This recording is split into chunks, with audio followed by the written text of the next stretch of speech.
एक लड़का था जिसने अपनी पत्नी की खुशी के लिए अपनी पहचान तक भुला दी थी। वो हर दिन घर के काम करता था, खाना बनाता था, कपड़े धोता था और बिना किसी शिकायत के अपनी पूरी जिंदगी उसी के नाम कर चुका था।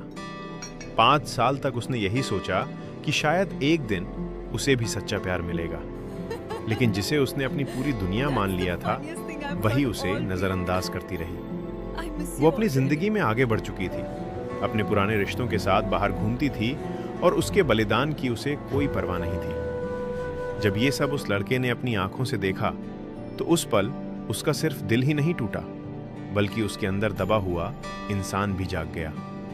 वो लड़का जिसे सब एक साधारण घर जमाई समझते थे, अब फिर से अपनी असली पहचान में लौट आया। उसका नाम था विवान मेहता। लेकिन उसकी पत्नी को यह नहीं पता था कि विवान कोई आम इंसान नहीं है। उसकी मां देश की सबसे बड़ी बिजनेस टाइकून है, जो अरबों की इंडस्ट्री की मालकिन है, और विवान उनका इकलौता बेटा है। अब सवाल ये नहीं है कि विवान क्या करेगा, सवाल ये है कि उसका पलटवार कितना बड़ा और कितना खतरनाक होगा। ये जानने के लिए देखिए करोड़पति घर जमाई का पलटवार। हनी, समर मेरा सबसे अच्छा दोस्त है। वो बीमार है और मुझे उसकी देखभाल करने जाना होगा। हो सकता है मैं आज रात वापस ना आ पाऊं, इसलिए मेरा इंतजार मत करना। आधी रात अस्पताल के वार्ड में विवान मेहता को अपनी पत्नी अन्विता वर्मा द्वारा 5 घंटे पहले भेजे गए फेसबुक मैसेज को देखकर कड़वाहट का एहसास हुआ। विवान और अन्विता की शादी को 5 साल हो गए हैं और आज उनकी शादी की 5वीं सालगिरह है। अन्विता के अनुरोध पर उन्होंने एक रेस्तरां बुक किया और जश्न मनाने के लिए अपने सभी दोस्तों को आमंत्रित किया। समूह ने पूरे 2 घंटे इंतजार किया, लेकिन अन्विता फिर भी नहीं दिखी। इस दौरान विवान ने अन्विता को कई बार फोन किया, लेकिन किसी ने जवाब नहीं दिया। जब डिनर पार्टी खत्म हुई और विवान अपने दोस्तों को विदा करने में कामयाब हो गया, तब अन्विता ने उसे यह संदेश भेजा। विवान गुस्से में था, क्योंकि इस महीने में यह 4थी बार था जब अन्विता उसे मिलने नहीं आई थी, और हर बार इसकी वजह समर नाम का वह आदमी होता था। पहली बार ऐसा तब हुआ जब समर के व्यवसाय में कोई समस्या आ गई और उसे समर के साथ ग्राहक को समस्या समझाने के लिए जाना पड़ा। दूसरी बार ऐसा तब हुआ जब ब्रेकअप के बाद समर का दिल टूट गया था। वह एक बार में शराब पी रहा था, झगड़े में पड़ गया और अंत में पुलिस स्टेशन पहुंच गया। तीसरी बार ऐसा इसलिए हुआ क्योंकि समर ट्रुथ और डेयर का खेल हार गया था, इसलिए उसने उससे मदद मांगी और दोनों ने एक साथ टोस्ट भी किया। इस बार तो इसकी वजह समर की बीमारी है। ऐसा लगता है कि अन्विता समर से जुड़ी किसी भी बात को लेकर विशेष रूप से चिंतित है। पहले विवान को समझ नहीं आया था, लेकिन आज रात उसे अन्विता और समर के रिश्ते के बारे में सच्चाई उसकी सबसे अच्छी दोस्त से पता चली। समर, अन्विता का बॉयफ्रेंड, जब वह यूनिवर्सिटी में पढ़ती थी। दोनों ने 4 साल तक डेट किया, लेकिन ग्रेजुएशन के बाद उनका ब्रेकअप हो गया। इसका कारण यह था कि समर ने विदेश में पढ़ाई करने का विकल्प चुना था, लेकिन अन्विता इससे सहमत नहीं थी, इसलिए समर के पास उससे संबंध तोड़ने के अलावा कोई विकल्प नहीं था। तब से समर अन्विता का आदर्श पुरुष बन गया। उनके ब्रेकअप के ठीक 1 महीने बाद विवान फिर से सामने आया और पहली ही नजर में अन्विता के प्यार में पड़ गया। उसने 3 महीने तक अन्विता का पीछा किया और आखिरकार उसकी मेहनत रंग लाई और वह अपनी प्रेमिका का दिल जीतने में सफल रहा। लेकिन अन्विता को यह नहीं पता था कि विवान कोई साधारण व्यक्ति नहीं था। उसकी मां फाइनेंस की दिग्गज थी, जिसने उसके बचपन में ही उसकी शादी तय कर दी थी। अन्विता के साथ रहने के लिए उसका अपनी मां से झगड़ा हो गया। तब से उसकी मां ने उससे कभी संपर्क नहीं किया और उसे आर्थिक सहायता देना भी बंद कर दिया है। विवान को इस बात का कोई अफसोस नहीं है, क्योंकि वह अपने विवाह के 5 वर्षों के दौरान बहुत खुश था। हालांकि अन्विता की मनमानी के कारण उसे अपनी नौकरी छोड़ने और अन्विता का पूर्णकालिक ड्राइवर और पति बनने के लिए मजबूर होना पड़ा। हालांकि उसके ससुर उसे आश्रित पुरुष समझते थे, उसे नीचा दिखाते थे और हर बार उसका मजाक उड़ाते थे। यहां तक कि जानबूझकर उसे निशाना बनाते थे और उसे शर्मिंदा करते थे। लेकिन विवान को इन सब बातों की कोई परवाह नहीं थी। जब तक अन्विता खुश है, वह कुछ भी देने और कुछ भी सहने को तैयार है। शुरू में दोनों के बीच सौहार्दपूर्ण संबंध थे, लेकिन महज 1 महीने पहले समर भारत लौट आया। यह खबर सुनकर अन्विता उसे लेने के लिए एयरपोर्ट तक गई। उस दिन अन्विता ने काफी शराब पी ली थी और विवान उसे लेने के लिए गाड़ी चलाकर गया। घर लौटने के बाद अन्विता ने खुद को अपने कमरे में बंद कर लिया और काफी देर तक रोती रही। उस दिन विवान ने समर को लौटने के बाद पहली और एकमात्र बार देखा था। समर आकर्षक और हंसमुख है। अन्विता ने एक बार कहा था कि समर उनके विश्वविद्यालय के समय का सबसे लोकप्रिय लड़का था और उसके कई चाहने वाले और महिला प्रशंसक थीं। विवान ने बस मुस्कुरा दिया और इस बात को दिल पर नहीं लिया। आखिरकार यह बात उसके लिए अप्रासंगिक थी, लेकिन किसने सोचा होगा कि जिस व्यक्ति को वह 1 महीने पहले तक अपना असंबंधित समझता था, वही उनके वैवाहिक जीवन में अनबन पैदा करने वाले दोषियों में से एक होगा। रात के खाने के बाद विवान ने एक दोस्त के माध्यम से समर की संपर्क जानकारी प्राप्त की। उसने अन्विता से सीधे संपर्क करने पर विचार किया, लेकिन संदेश भेजने के बाद अन्विता का फोन बंद हो गया।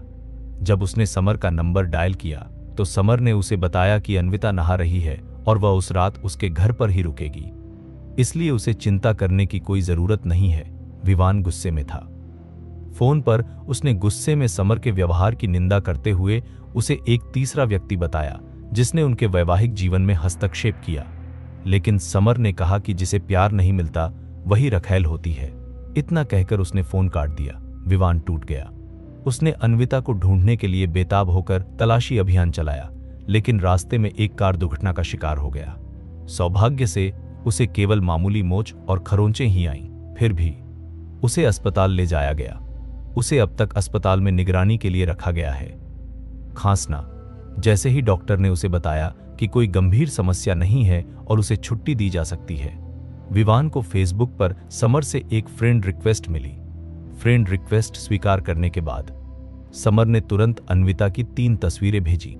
पहली तस्वीर में अन्विता की आंखें नशे से धुंधली हैं और उसकी निगाहों में एक गहरी लालसा झलक रही है। दूसरी तस्वीर में अन्विता ने होटल का बाथरोब पहना हुआ है और वाइन का गिलास इस तरह पकड़े हुए है जैसे वह टोस्ट करने वाली हो। तीसरी तस्वीर में अन्विता बिस्तर पर आंखें बंद करके लेटी हुई है, मानो गहरी नींद में सो रही हो। हालांकि उसने कंबल ओढ़ा हुआ है, लेकिन उसके कंधे दिखाई नहीं दे रहे हैं। तस्वीरें देखने के बाद विवान को ऐसा लगा जैसे उसका दिल टुकड़े टुकड़े हो गया हो और उसे इतना दर्द हो रहा था कि वह मुश्किल से सांस ले पा रहा था। उसकी आंखों के सामने अंधेरा छा गया और वह लगभग गिर ही गया। संदेश भेजने की कोशिश करते समय उसके हाथ कांप रहे थे, लेकिन समर ने तीनों तस्वीरें डिलीट कर दी। जब विवान ने संदेश भेजा तो चैट बॉक्स में एक लाल विस्मय चिन्ह दिखाई दिया। इस समय विवान अपनी भावनाओं को व्यक्त करने में असमर्थ था। वह अस्पताल से बाहर निकला तो देखा कि बाहर बारिश शुरू हो गई थी। टैक्सी लेने के बजाय वह बारिश में भीगते हुए वापस उस वैवाहिक घर तक पैदल गया जहां वह अन्विता के साथ रहता था। वह घर जहां उन्होंने एक साथ 5 साल बिताए थे। वह बालकनी पर खड़ा होकर अंतहीन अंधेरे को देखता रहा और एक के बाद एक सिगरेट पीता रहा। मेरे मन में बचपन से लेकर वयस्कता तक की तस्वीरें बार बार घूमती रहीं। उन दृश्यों में सुंदरता, मधुरता, भोलापन, उत्साह, खुशी के साथ साथ दर्द और निराशा भी समाहित है। मैं इतना नीच क्यों हूं? इतना दयनीय क्यों हूं? मैं पहले ऐसा नहीं था। मैंने खुद को खोना कब शुरू किया? मुझे कब से चिंता होने लगी और चीजें खोने का डर कब से लगने लगा? नहीं, यह मैं नहीं हूं। मैं अब इस तरह और नहीं जी सकता।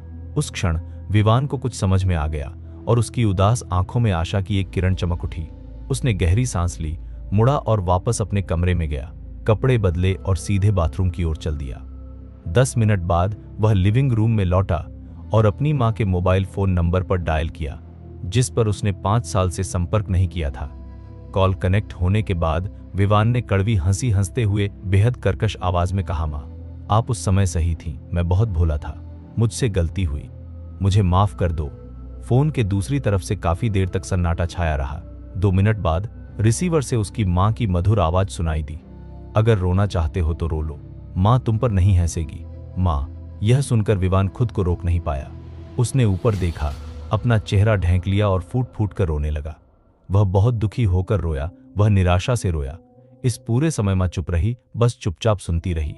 विवान का रोना धीरे धीरे कम होने के बाद ही उसकी मां की आवाज दोबारा सुनाई दी, विवान, मैं पिछले 5 सालों में तुम्हारे बारे में सब कुछ जानती हूं, जिसमें पिछला महीना और आज जो कुछ भी हुआ सब कुछ शामिल है। पिछले 5 सालों में तुमने बहुत कष्ट झेला है, लेकिन मां न तो तुमसे सहानुभूति दिखाएगी और न ही तुम्हें दिलासा देगी, क्योंकि तुमने यह सब खुद ही किया है। मेरे बेटे के रूप में मैं नहीं चाहती कि तुम एक निकम्मे इंसान बनो जिसे धमकाया जाता है और जो पलटकर जवाब देने की हिम्मत नहीं करता। मैं तुम्हारी माफी स्वीकार नहीं करती, लेकिन मैं तुम्हें अपने कार्यों से माफी मांगने का मौका दे सकती हूं। जिस साल तुम्हारी शादी हुई उसी साल मैंने इंदौर में एक शाखा स्थापित की और यह शाखा गुपचुप तरीके से वर्मा परिवार के व्यवसायों का समर्थन कर रही है। पिछले 5 वर्षों में वर्मा परिवार का भरण पोषण करने के प्रयास में मुझे काफी नुकसान उठाना पड़ा है। एक व्यवसायी महिला होने के नाते मैं घाटे में व्यापार नहीं करती, इसलिए मैं तुम्हें अपने पिछले सभी नुकसानों की भरपाई करने के लिए 1 साल का समय दे रही हूं। इसमें मेरे प्यारे बेटे के साथ हुआ अन्याय भी शामिल है। चाहे अन्विता हो या वर्मा परिवार, मैं उन्हें इसकी कीमत चुकाने पर मजबूर कर दूंगी। अगर तुम यह कर सकते हो तो मैं तुम्हें अब भी अपना बेटा मानूंगी। अगर नहीं कर सकते तो मुझसे दोबारा संपर्क मत करना। उसकी मां की आवाज शांत रही, लेकिन विवान उनके शब्दों में उनके अपार क्रोध को महसूस कर सकता था। विवान ने गहरी सांस ली और धीरे से कहा, मां चिंता मत करो, इस बार मैं तुम्हें फिर से निराश नहीं करूंगा। ठीक है, मैं इंदौर शाखा के प्रमुख से तुरंत तुमसे संपर्क करने की व्यवस्था करूंगी। आज से तुम शाखा के प्रमुख हो। मां के बोलने के बाद उसने फोन काट दिया। यही उनका काम करने का तरीका है। वह जो भी करती हैं उसमें निर्णायक और कुशल होती हैं। मैं खूब रोया। अपनी मां के साथ विवाद सुलझने के बाद विवान को काफी बेहतर महसूस हुआ। दबी हुई भावनाएं काफी हद तक शांत हो गई थीं। उसने खिड़की से बाहर देखा और देखते ही देखते भोर हो गई। जब अंधेरा छंटता है तो अंततः भोर हो उठती है। विनम्रता और अपमान बीते जमाने की बात हो गई है। इसी क्षण विवान का पुनर्जन्म हुआ। सुबह के 9 बज रहे थे। अन्विता वापस आ गई है। समर ने उसे वापस लाने में मदद की। दोनों के कपड़े अस्त व्यस्त थे, मानो उन्हें अभी भी हैंगओवर हो। अन्विता, जिसकी मदद की जा रही थी, अभी भी अपनी कनपटी मल रही थी। अन्विता ने विवान को सोफे पर बैठे हुए नहीं देखा। समर ने ही सबसे पहले इसकी खोज की थी। जब समर ने देखा कि विवान की निगाहें उस पर टिकी हुई हैं, तो उसने अनजाने में अन्विता की कमर पर अपनी पकड़ ढीली कर दी। उसने विवान को एक स्वाभाविक मुस्कान दी, एक ऐसी मुस्कान जिसमें उपहास का भाव झलक रहा था। फिर वह और करीब आया और अन्विता के कान में फुसफुसाया, अन्वी देखो। अन्विता ने थोड़ा सा भौहें सिकोड़ी। उसकी शांत निगाहें विवान पर टिक गईं। वो तुम इतनी जल्दी उठ गए। उसमें अपराधबोध का जरा भी अंश नहीं था, नहीं माफी का कोई संकेत था। अन्विता की आंखें शांत थीं। विवान के कुछ बोलने से पहले ही उसने कहा, मेरे सिर में थोड़ा दर्द हो रहा है, मेरे लिए हैंगओवर का सूप बना दो। विवान के कुछ बोलने से पहले ही समर ने अचानक कहा, अन्वी तुम आराम करो, मैं अब वापस जा रहा हूं। इतना कहकर वह जाने के लिए मुड़ गया, लेकिन अन्विता ने हाथ बढ़ाकर उसकी कलाई पकड़ ली। तुमने कल रात काफी शराब पी ली थी, हैंगओवर सूप पीकर जाने में अभी देर नहीं हुई है। क्या यह एक बुरा विचार नहीं है? समर ने यह कहा, लेकिन जैसे ही वह दरवाजे से बाहर कदम रखने वाला था, वह अचानक रुक गया। उसने सोफे पर चुपचाप बैठे विवान की ओर एक नजर डाली और एक अजीब सी मुस्कान दी। लगता है तुम्हारा पति बुरे मूड में है। अगर मैं यहीं रुका रहा तो कहीं वो गलत न समझ ले। यह सुनकर अन्विता ने एक बार फिर विवान की ओर देखा। उसके चेहरे पर कुछ अधीरता झलक रही थी और उसकी आवाज कुछ सख्त हो गई थी। विवान, क्या तुम बहरे हो? मैंने तुमसे हैंगओवर का सूप बनाने को कहा था, क्या तुमने सुना नहीं? अन्विता ने भौहें चढ़ाई। विवान की अवज्ञा उसे कुछ हद तक परेशान कर रही थी। आपको पता होना चाहिए कि विवान बिना किसी सवाल के उसकी हर बात सुनता था, लेकिन आज वह इतना असंवेदनशील था कि उसकी वजह से उसे शर्मिंदगी उठानी पड़ी। उसके बगल में खड़े समर ने हल्की सी मुस्कान बिखेरी। उसके होठों पर एक नन्ही सी मुस्कान आ गई। वह विवान को ध्यान से देख रहा था, मानो उसे यह जानने की बहुत उत्सुकता हो कि विवान कैसी प्रतिक्रिया देगा। विवान ने उन दोनों पर एक नजर डाली और उदासीनता से कहा, क्या तुम्हारे पास हाथ नहीं है? अन्विता स्तब्ध रह गई। समर भी स्तब्ध रह गया। उनमें से किसी को भी विवान से इस तरह के जवाब की उम्मीद नहीं थी, जैसे कि उसे शक हो रहा हो कि उसने कुछ गलत सुना है। अन्विता ने खुद को रोक नहीं पाया और पूछा, क्या आपने क्या कहा? आप बरा हैं? विवान ने मेज पर रखा सिगरेट का डिब्बा उठाया, उसमें से एक सिगरेट निकाली और उसे जला लिया। उसने गहरी सांस ली और धीरे धीरे धुएं का एक बादल छोड़ते हुए ठंडे स्वर में कहा, मैंने कहा, क्या तुम्हारे पास हाथ नहीं है? क्या तुम्हें लगता है कि तुम मेरे लिए हैंगओवर का सूप बनाने के लायक हो? अपनी भावनाओं को दबाने के उनके तमाम प्रयासों के बावजूद आवाज में अचानक हुई वृद्धि ने उनके गुस्से को उजागर कर दिया। अन्विता एक पल के लिए स्तब्ध रह गई। ऐसा लग रहा था कि वह विवान के उसके प्रति रवैये से अभी भी सदमे में थी। अन्वी, गुस्सा मत करो। तुम्हारा पति तुम्हारी चिंता कर रहा था, इसीलिए बोलते समय उसने तुम्हारी भावनाओं का ख्याल नहीं रखा। मन में कोई कड़वाहट मत रखो, पति पत्नी के बीच सबसे महत्वपूर्ण चीज संवाद है। समर ने अन्विता के कंधे पर धीरे से थपथ पाया और फिर कहा, आप दोनों अच्छी बातचीत कर लीजिए, मैं अब जा रहा हूं। यह कहने के बाद उसने विनम्रतापूर्वक विवान की ओर मुड़कर कहा, विवान है ना, अन्वी हमेशा तुम्हारे बारे में अच्छी बातें करती रहती है। हालांकि मुझे नहीं पता कि आज तुम्हें क्या हुआ है। हालांकि तुम चाहे कितने भी गुस्से में हो, तुम्हें ऐसी अपमानजनक बातें नहीं कहनी चाहिए। अन्वी ने कल रात काफी शराब पी थी और तुम्हें इस समय उसका अच्छे से ख्याल रखना चाहिए। जैसे ही उसने बोलना समाप्त किया, विवान हंस पड़ा। चूंकि तुम इतने विचारशील हो, तो क्यों न तुम ही मेरी जगह उसकी देखभाल कर लो। आखिर कौन सा पुरुष किसी विवाहित महिला को पसंद नहीं करेगा, खासकर खूबसूरत, आकर्षक कदकाठी वाली और अपने करियर में सफल विवाहित महिलाएं। बोलते समय विवान ने अन्विता की ओर देखा, जो अभी भी स्तब्ध थी।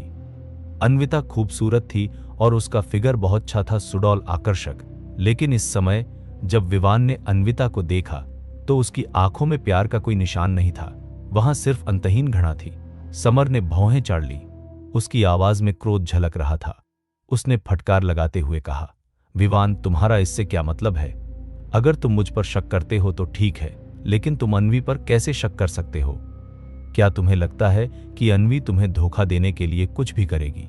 समर के बोलने से पहले ही अन्विता ने अचानक उसे बीच में ही रोक दिया। स्पष्टीकरण देने की कोई आवश्यकता नहीं है। अन्विता ने दांत पीसते हुए निराशा से भरी आंखों से विवान को घूरा। उसने दांत पीसते हुए कहा, गंदी मानसिकता वाला इंसान हर चीज को गंदा ही देखता है। इतना कहने के बाद उसने समर को विवान के सामने वाले अतिथि कक्ष की ओर खींच लिया। तुम्हारी सर्दी अभी तक ठीक नहीं हुई है और तुम रात भर सोए भी नहीं, तो क्यों न तुम आज रात यहीं सो जाओ, हम दोपहर को साथ में कंपनी चलेंगे।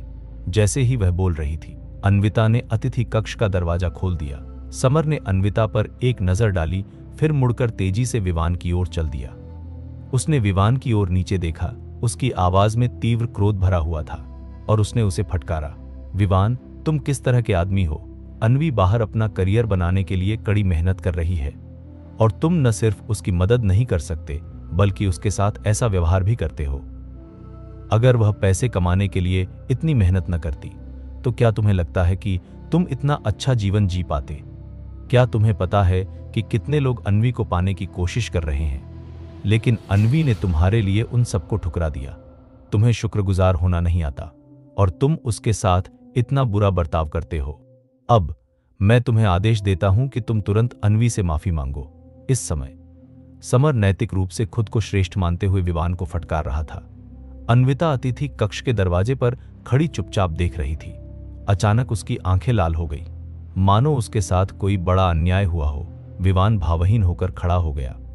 फिर उसने मुट्ठी भींचकर समर के चेहरे पर जोर से घूंसा मारा। धड़ाम। समर को शायद विवान की इस हरकत की उम्मीद नहीं थी। वह मुक्के से बच नहीं सका। उसका शरीर लड़खड़ा गया और वह लगभग गिर ही गया। कुत्ते, किस बात पर भौंक रहा है? विवान ने अपनी कलाई झटकते हुए ठंडे लहजे में कहा, तुम्हें मेरे सामने बकवास करने की हिम्मत किसने दी? तुम जो विदेश में कामयाब नहीं हो सके और लौटकर भी कुलीन बनने का नाटक करते हो। तुम्हें नहीं लगता कि मुझे इस बेवकूफ औरत की तरह आसानी से बेवकूफ बनाया जा सकता है ना? मेरे सामने अपनी घटिया हरकतें अपने तक ही सीमित रखो, वरना मैं तुम्हें कूड़ेदान में फेंकने में जरा भी संकोच नहीं करूंगा। आखिरकार कूड़ा तो कूड़ेदान में ही डालना चाहिए। समर की जानकारी विवान की मां के फोन रखने के तुरंत बाद भेज दी गई थी, इसलिए विवान समर के बारे में सब कुछ जानता था। समर की आंखों में घबराहट की एक झलक दिखाई दी, लेकिन उसने इसके अलावा कुछ नहीं कहा। विवान ने समर की तरफ दोबारा नहीं देखा और सीधे दरवाजे की तरफ चल पड़ा। इसी क्षण अन्विता तेजी से चलकर आई और विवान को रोकने के लिए हाथ बढ़ाया। उसकी आंखें लाल और सूजी हुई थीं और वह जटिल भाव से विवान को घूर रही थी। उसने दांत पीसते हुए पूछा, तुम कहां जा रहे हो? विवान हल्के से हंसते हुए बोला, क्या तुम्हें परवाह है कि मैं कहां जाऊं? तुम्हें यहां से जाने की अनुमति नहीं है। अन्विता ने हाथ बढ़ाकर विवान की कलाई पकड़ ली। ठीक वैसे ही जैसे उसने थोड़ी देर पहले समर की कलाई पकड़ी थी। विवान को घृणा महसूस हुई और जैसे ही अन्विता ने उसकी कलाई पकड़ी, उसने तुरंत उसका हाथ झटक दिया। तुम्हें लगता है मुझे जाने की इजाजत नहीं है? क्या तुम मुझसे उम्मीद करती हो कि मैं यहीं रुकूं और तुम लोगों के साथ थ्रीसम करूं? माफ करना, मुझसे ये घिनौनी चीज बर्दाश्त नहीं होगी। इतना कहकर विवान सीधे दरवाजे से बाहर निकल गया। अन्विता के चेहरे पर हैरानी के भाव छा गए। जैसे ही मैं लिफ्ट के पास पहुंचा, मुझे अपने पीछे एक जोरदार धमाके की आवाज सुनाई दी। वह दरवाजा जोर से बंद होने की आवाज थी। विवान ने आत्मनिंदा भरी हंसी हंसी। जैसे ही वह दरवाजे से बाहर निकला, उसने कल्पना की कि अन्विता बिना किसी चिंता के उसके पीछे पीछे आ रही होगी, लेकिन अन्विता नहीं आई। अभी भी उम्मीद बाकी थी और मैं सचमुच मर चुका हूं। आवासीय भवन से निकलते हुए विवान ने ताजी हवा में गहरी सांस ली, मानो वह अपने सीने पर दबी हुई भावनाओं को बाहर निकालना चाहता हो। ट्रिन ट्रिन, तभी मोबाइल फोन की घंटी बजी। यह एक अपरिचित नंबर था। विवान ने आंसर बटन दबाया और जैसे ही उसने फोन अपने कान से लगाया, उसे उधर से एक महिला की साफ मधुर आवाज सुनाई दी। माफ कीजिए, क्या आप मिस्टर विवान मेहता हैं? हाँ, आप कौन? विवान का जवाब सुनकर फोन के दूसरी तरफ मौजूद महिला की आवाज अचानक थोड़ी घबराई हुई सी हो गई। यंग मास्टर विवान, मैं आन्या हूं, समुद्रिका इंटरनेशनल ट्रेड की चेयरपर्सन। मुख्यालय ने मुझे आपसे संपर्क करने और आपकी नियुक्ति की प्रक्रिया पूरी करने के लिए कहा है। माफ कीजिए यंग मास्टर विवान, आप अभी कहाँ हैं? मैं अभी आकर आपको ले चलती हूँ। मुझे फेसबुक पर जोड़ लो, मैं तुम्हें अपनी लोकेशन भेज देता हूँ। मेरा अकाउंट इसी नंबर से जुड़ा है। ठीक है, तो कृपया थोड़ी देर रुकिए यंग मास्टर विवान। फोन रखने के बाद फेसबुक पर एक फ्रेंड रिक्वेस्ट आ गई। विवान ने जोड़ने के लिए क्लिक किया, लेकिन उसकी नजर सामने वाले की प्रोफाइल तस्वीर पर पड़ गई। यह है, प्रोफाइल पिक्चर में एक खूबसूरत महिला एक लाल फेरारी सुपरकार के बगल में खड़ी थी। उसने लाल रंग की छोटी स्कर्ट पहन रखी थी। वह लंबी, सुडौल, लंबे लहराते बालों वाली थी। वह बेहद खूबसूरत थी और उसका व्यक्तित्व भावशाली था। उसके चेहरे पर मुस्कान थी और उस पर सूरज की रोशनी पड़ रही थी, जिससे देखने वाले को शांति और सुकून का एहसास हो रहा था। हालांकि विवान उसकी सुंदरता से आकर्षित नहीं हुआ, बल्कि उसकी पहचान देखकर चौंक गया। आन्या, इंदौर की मशहूर खूबसूरत महिला सीईओ आन्या को उसकी असाधारण सुंदरता, संयमित व्यवहार और मजबूत काम करने की क्षमता के लिए इंदौर के लोग देवी आन कहकर भी बुलाते थे। वह इंदौर के कई पुरुषों की सपनों की लड़की थी। उसके अनगिनत चाहने वाले थे, लेकिन 26 साल की उम्र में भी वह अविवाहित थी और उसका कभी कोई विवाद नहीं हुआ था। नतीजतन उसके बारे में पीठ पीछे भी अफवाहें उड़ती थी। लोग कहते थे कि उसे अपनी यौन अभिरुचि से समस्या है और वह पुरुषों को पसंद नहीं करती। कहा जाता है कि इंदौर का सबसे अमीर आदमी उसका पीछा कर रहा है, लेकिन वह उसे बिल्कुल भी भाव नहीं देती, सीधे तौर पर यह कहते हुए कि वह उसके टाइप का नहीं है। समुद्रिका इंटरनेशनल ट्रेड दरअसल मेरी मां की कंपनी की एक शाखा है। विवान एक पल के लिए स्तब्ध रह गया और जानकारी को समझने की कोशिश करने लगा। फिर सोचने पर उसे राहत महसूस हुई। अपनी मां के समर्थन से आन्या में स्वाभाविक रूप से इंदौर के सबसे अमीर आदमी के प्रस्ताव को ठुकराने का आत्मविश्वास रहा होगा। आखिरकार उसकी मां, जो फाइनेंस की दिग्गज थी, की तुलना में इंदौर का सबसे धनी व्यक्ति, ज्यादा से ज्यादा थोड़े पैसे वाला एक साधारण आदमी ही था। लगभग 10 मिनट इंतजार करने के बाद एक लाल फेरारी सुपरकार विवान के सामने आकर रुकी। कार का दरवाजा खुला और बिजनेस सूट पहने आन्या तेजी से उसका स्वागत करने के लिए आगे आई। Young master Vivaan. आन्या ने विवान पर मीठी मुस्कान बिखेरी। उसकी आवाज में दूरी नहीं थी, बल्कि आत्मीयता थी। ऐसा लगा मानो वह विवान को बहुत लंबे समय से जानती हो। इससे विवान हैरान हो गया। दोनों कार में बैठ गए। समुद्रिका इंटरनेशनल ट्रेडिंग कंपनी जाते समय विवान ने अनजाने में वही सवाल पूछ लिया जो उसे परेशान कर रहा था। मिस आन्या, लगता है आप मुझे पहचानती हैं। वह बहुत स्पष्टवादी था। सवाल पूछने के बाद उसने आन्या के चेहरे की जांच करने के लिए रुख किया। आन्या का चेहरा बेहद खूबसूरत था। क्लासिक अंडाकार चेहरा, विलो के पत्तों जैसी भौहें, दोहरी पलकें और बड़ी चमकदार आंखें। जब वह आपकी ओर देखती तो उसकी आंखें मानो बोलती हुई प्रतीत होती, बेहद जीवंत। खांसी। आन्या ने हल्की सी खांसी की। ऐसा लग रहा था कि वह कुछ कहना चाहती थी, लेकिन खुद को रोक रही थी। विवान ने शांत भाव से कहा, जो कहना है कहिए, मुझे कोई आपत्ति नहीं है। यह सुनकर आन्या एक पल के लिए हिचकिचाई और फिर एक चौंकाने वाला बयान दिया, दरअसल मैं यंग मास्टर विवान से कम 10 बार मिल चुकी हूं। कब? मुझे याद नहीं कि मैं मिस आन्या से पहले कभी मिला था। विवान की हैरानी बढ़ती जा रही थी। आन्या ने धीरे से हंसते हुए अपने कान के पीछे बालों की एक लट ठीक करने के लिए हाथ उठाया। यंग मास्टर विवान, प्लीज मुझे अध्यक्ष आन कहना बंद कर दीजिए। मैं आपकी अधीनस्थ हूं। आप मुझे आन या याया कह सकते हैं। जहां तक हमारी मुलाकातों की बात है, इतनी बार मुलाकात हुई है कि मुझे गिनती भी याद नहीं। लेकिन जब भी मैंने यंग मास्टर विवान को देखा, यंग मैडम भी वहीं मौजूद थीं। सबसे यादगार पल वो था जब यंग मैडम एक पार्टी में नशे में धुत हो गई थी और कोई उनका फायदा उठाने वाला था और यंग मास्टर विवान ने उस रियल एस्टेट वाले को जमकर पीटा था। आन्या के शब्दों ने विवान को स्मृतियों में डुबो दिया। यह पिछली गर्मियों की बात है।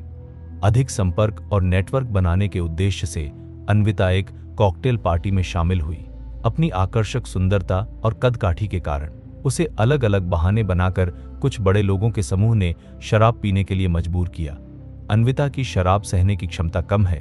वह कुछ गिलास रेड वाइन पीते ही नशे में धुत हो गई। स्थिति ठीक न देखकर सचिव ने विवान को बुलाया। उस समय विवान को तेज बुखार था। बुखार का कारण यह था कि अन्विता ने कहा था कि वह नदी किनारे वाले नाइट मार्केट में एक बारबेक्यू रेस्तरां में खाना खाना चाहती है। विवान बिना किसी हिचकिचाहट के निकल गया, लेकिन वापस आते समय अचानक तेज बारिश शुरू हो गई और जब वह घर पहुंचा तो पूरी तरह भीग चुका था। परिणाम स्वरूप अगले दिन उसे तेज बुखार हो गया। इसके बावजूद सचिव का फोन आने के बाद भी वह खुद को पार्टी में जाने के लिए मजबूर कर गया। जब वह पहुंचा तो अन्विता पहले से ही नशे में धुत और बेहोश थी। विश्राम क्षेत्र में सोफे से टेक लगाकर बैठी थी। एक शातिर सीईओ चुपके से अन्विता पर हाथ डालने की कोशिश कर रहा था, लेकिन विवान ने उसे रोक दिया और उस आदमी को घूंसा मार दिया। लेकिन नतीजा यह हुआ कि दूसरी तरफ से बाउंसर बुला लिए गए, जिन्होंने विवान को बुरी तरह पीटा, जिससे उसका सिर खून से लथपथ हो गया। उस दिन पार्टी में विवान ने दांत पीसते हुए दर्द सहा और अपने आसपास मौजूद अनगिनत लोगों की फुफुसाहट और उंगली उठाने के बीच अन्विता को उठाकर ले गया। बाद में जब अन्विता नशे से जागी और उसे पता चला कि विवान ने क्या किया है, तो उसने न तो कृतज्ञता दिखाई बल्कि उसे जमकर फटकार भी लगा दी। उसके हिसाब से विवान ने उसे इंडस्ट्री में शर्मिंदा कर दिया था। अब पीछे मुड़कर देखने पर लगता है कि उस कॉकटेल पार्टी का आयोजन समुद्रिका इंटरनेशनल ट्रेड ने किया था। आन्या एक पल के लिए रुकी, फिर बोली, उस समय मैं आपकी पहचान नहीं जानती थी यंग मास्टर, लेकिन जिज्ञासा में मैंने किसी को आपके बारे में जानकारी जुटाने भेजा था। सच कहूं तो मुझे यंग मैडम से ईर्ष्या होती थी। अगर इस दुनिया में कोई ऐसा पुरुष होता जो मेरे साथ वैसा ही व्यवहार करता जैसा उस रात यंग मास्टर ने यंग मैडम के साथ किया, तो मैं कितनी खुश होती। इस क्षण आन्या के होठों पर एक कड़वी मुस्कान झलक उठी। वह पहले यह नहीं मानती थी कि दुनिया में कोई परिपूर्ण पुरुष होते हैं, लेकिन विवान के बारे में पता करने के बाद उसे यकीन हो गया और साथ ही वह थोड़ी दुखी भी हो गई। मेरे दुखी होने का कारण यह है कि वह अच्छा इंसान किसी और का पति है, मेरा नहीं।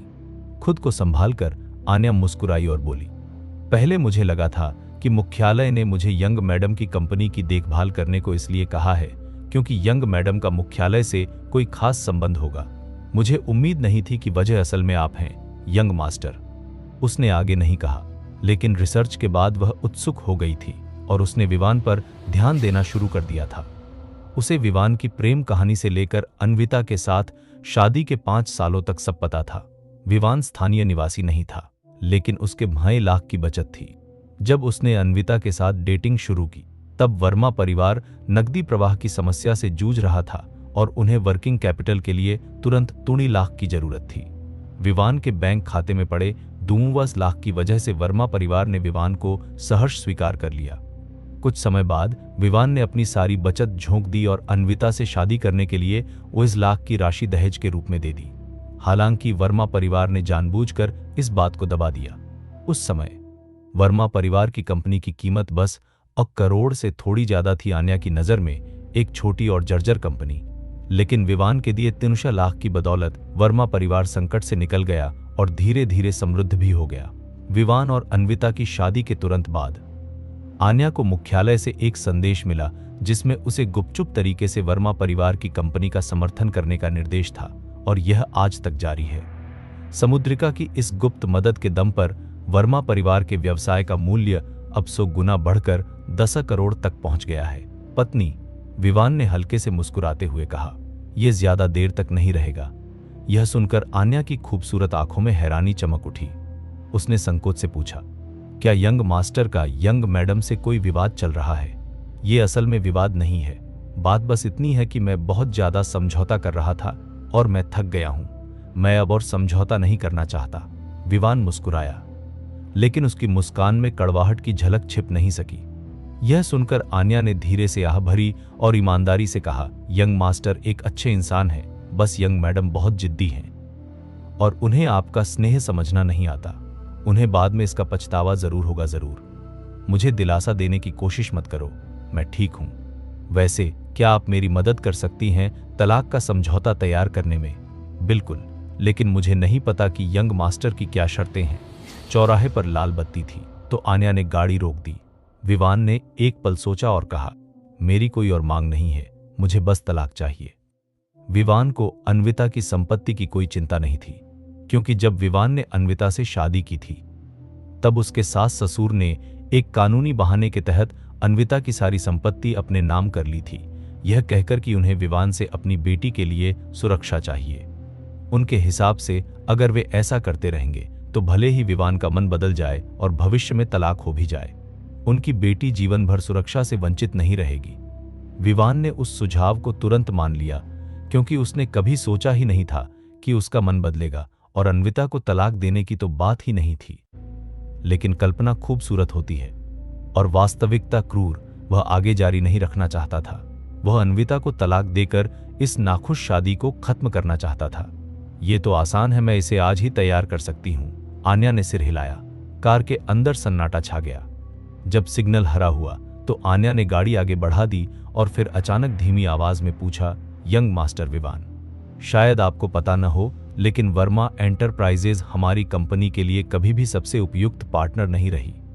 मैंने उनके साथ सहयोग सिर्फ इसलिए शुरू किया था क्योंकि ऊपर से आदेश थे।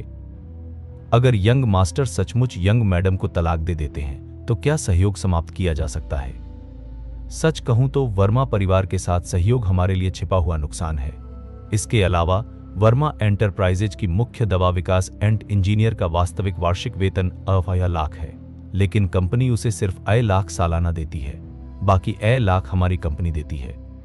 अगर संभव हो तो मैं उस एंड इंजीनियर को वापस लाना चाहूंगी। आखिरकार वह बहुत ज्यादा मूल्य पैदा कर सकती है और हमारी कंपनी को उसकी जरूरत है। विवान ने कोई जवाब नहीं दिया। वह खिड़की से बाहर देखने लगा। शायद वजह यह थी कि उसने उम्मीद छोड़ दी थी और इस दर्दनाक शादी को पूरी तरह खत्म करने के लिए दृढ़ संकल्पित था। इसलिए वह धीरे धीरे शांत हो गया, क्योंकि उसे कल रात बिल्कुल भी नींद नहीं आई थी। विवान को पता ही नहीं चला और वह सो गया। वह बहुत गहरी नींद सोया। उसने कोई सपना नहीं देखा।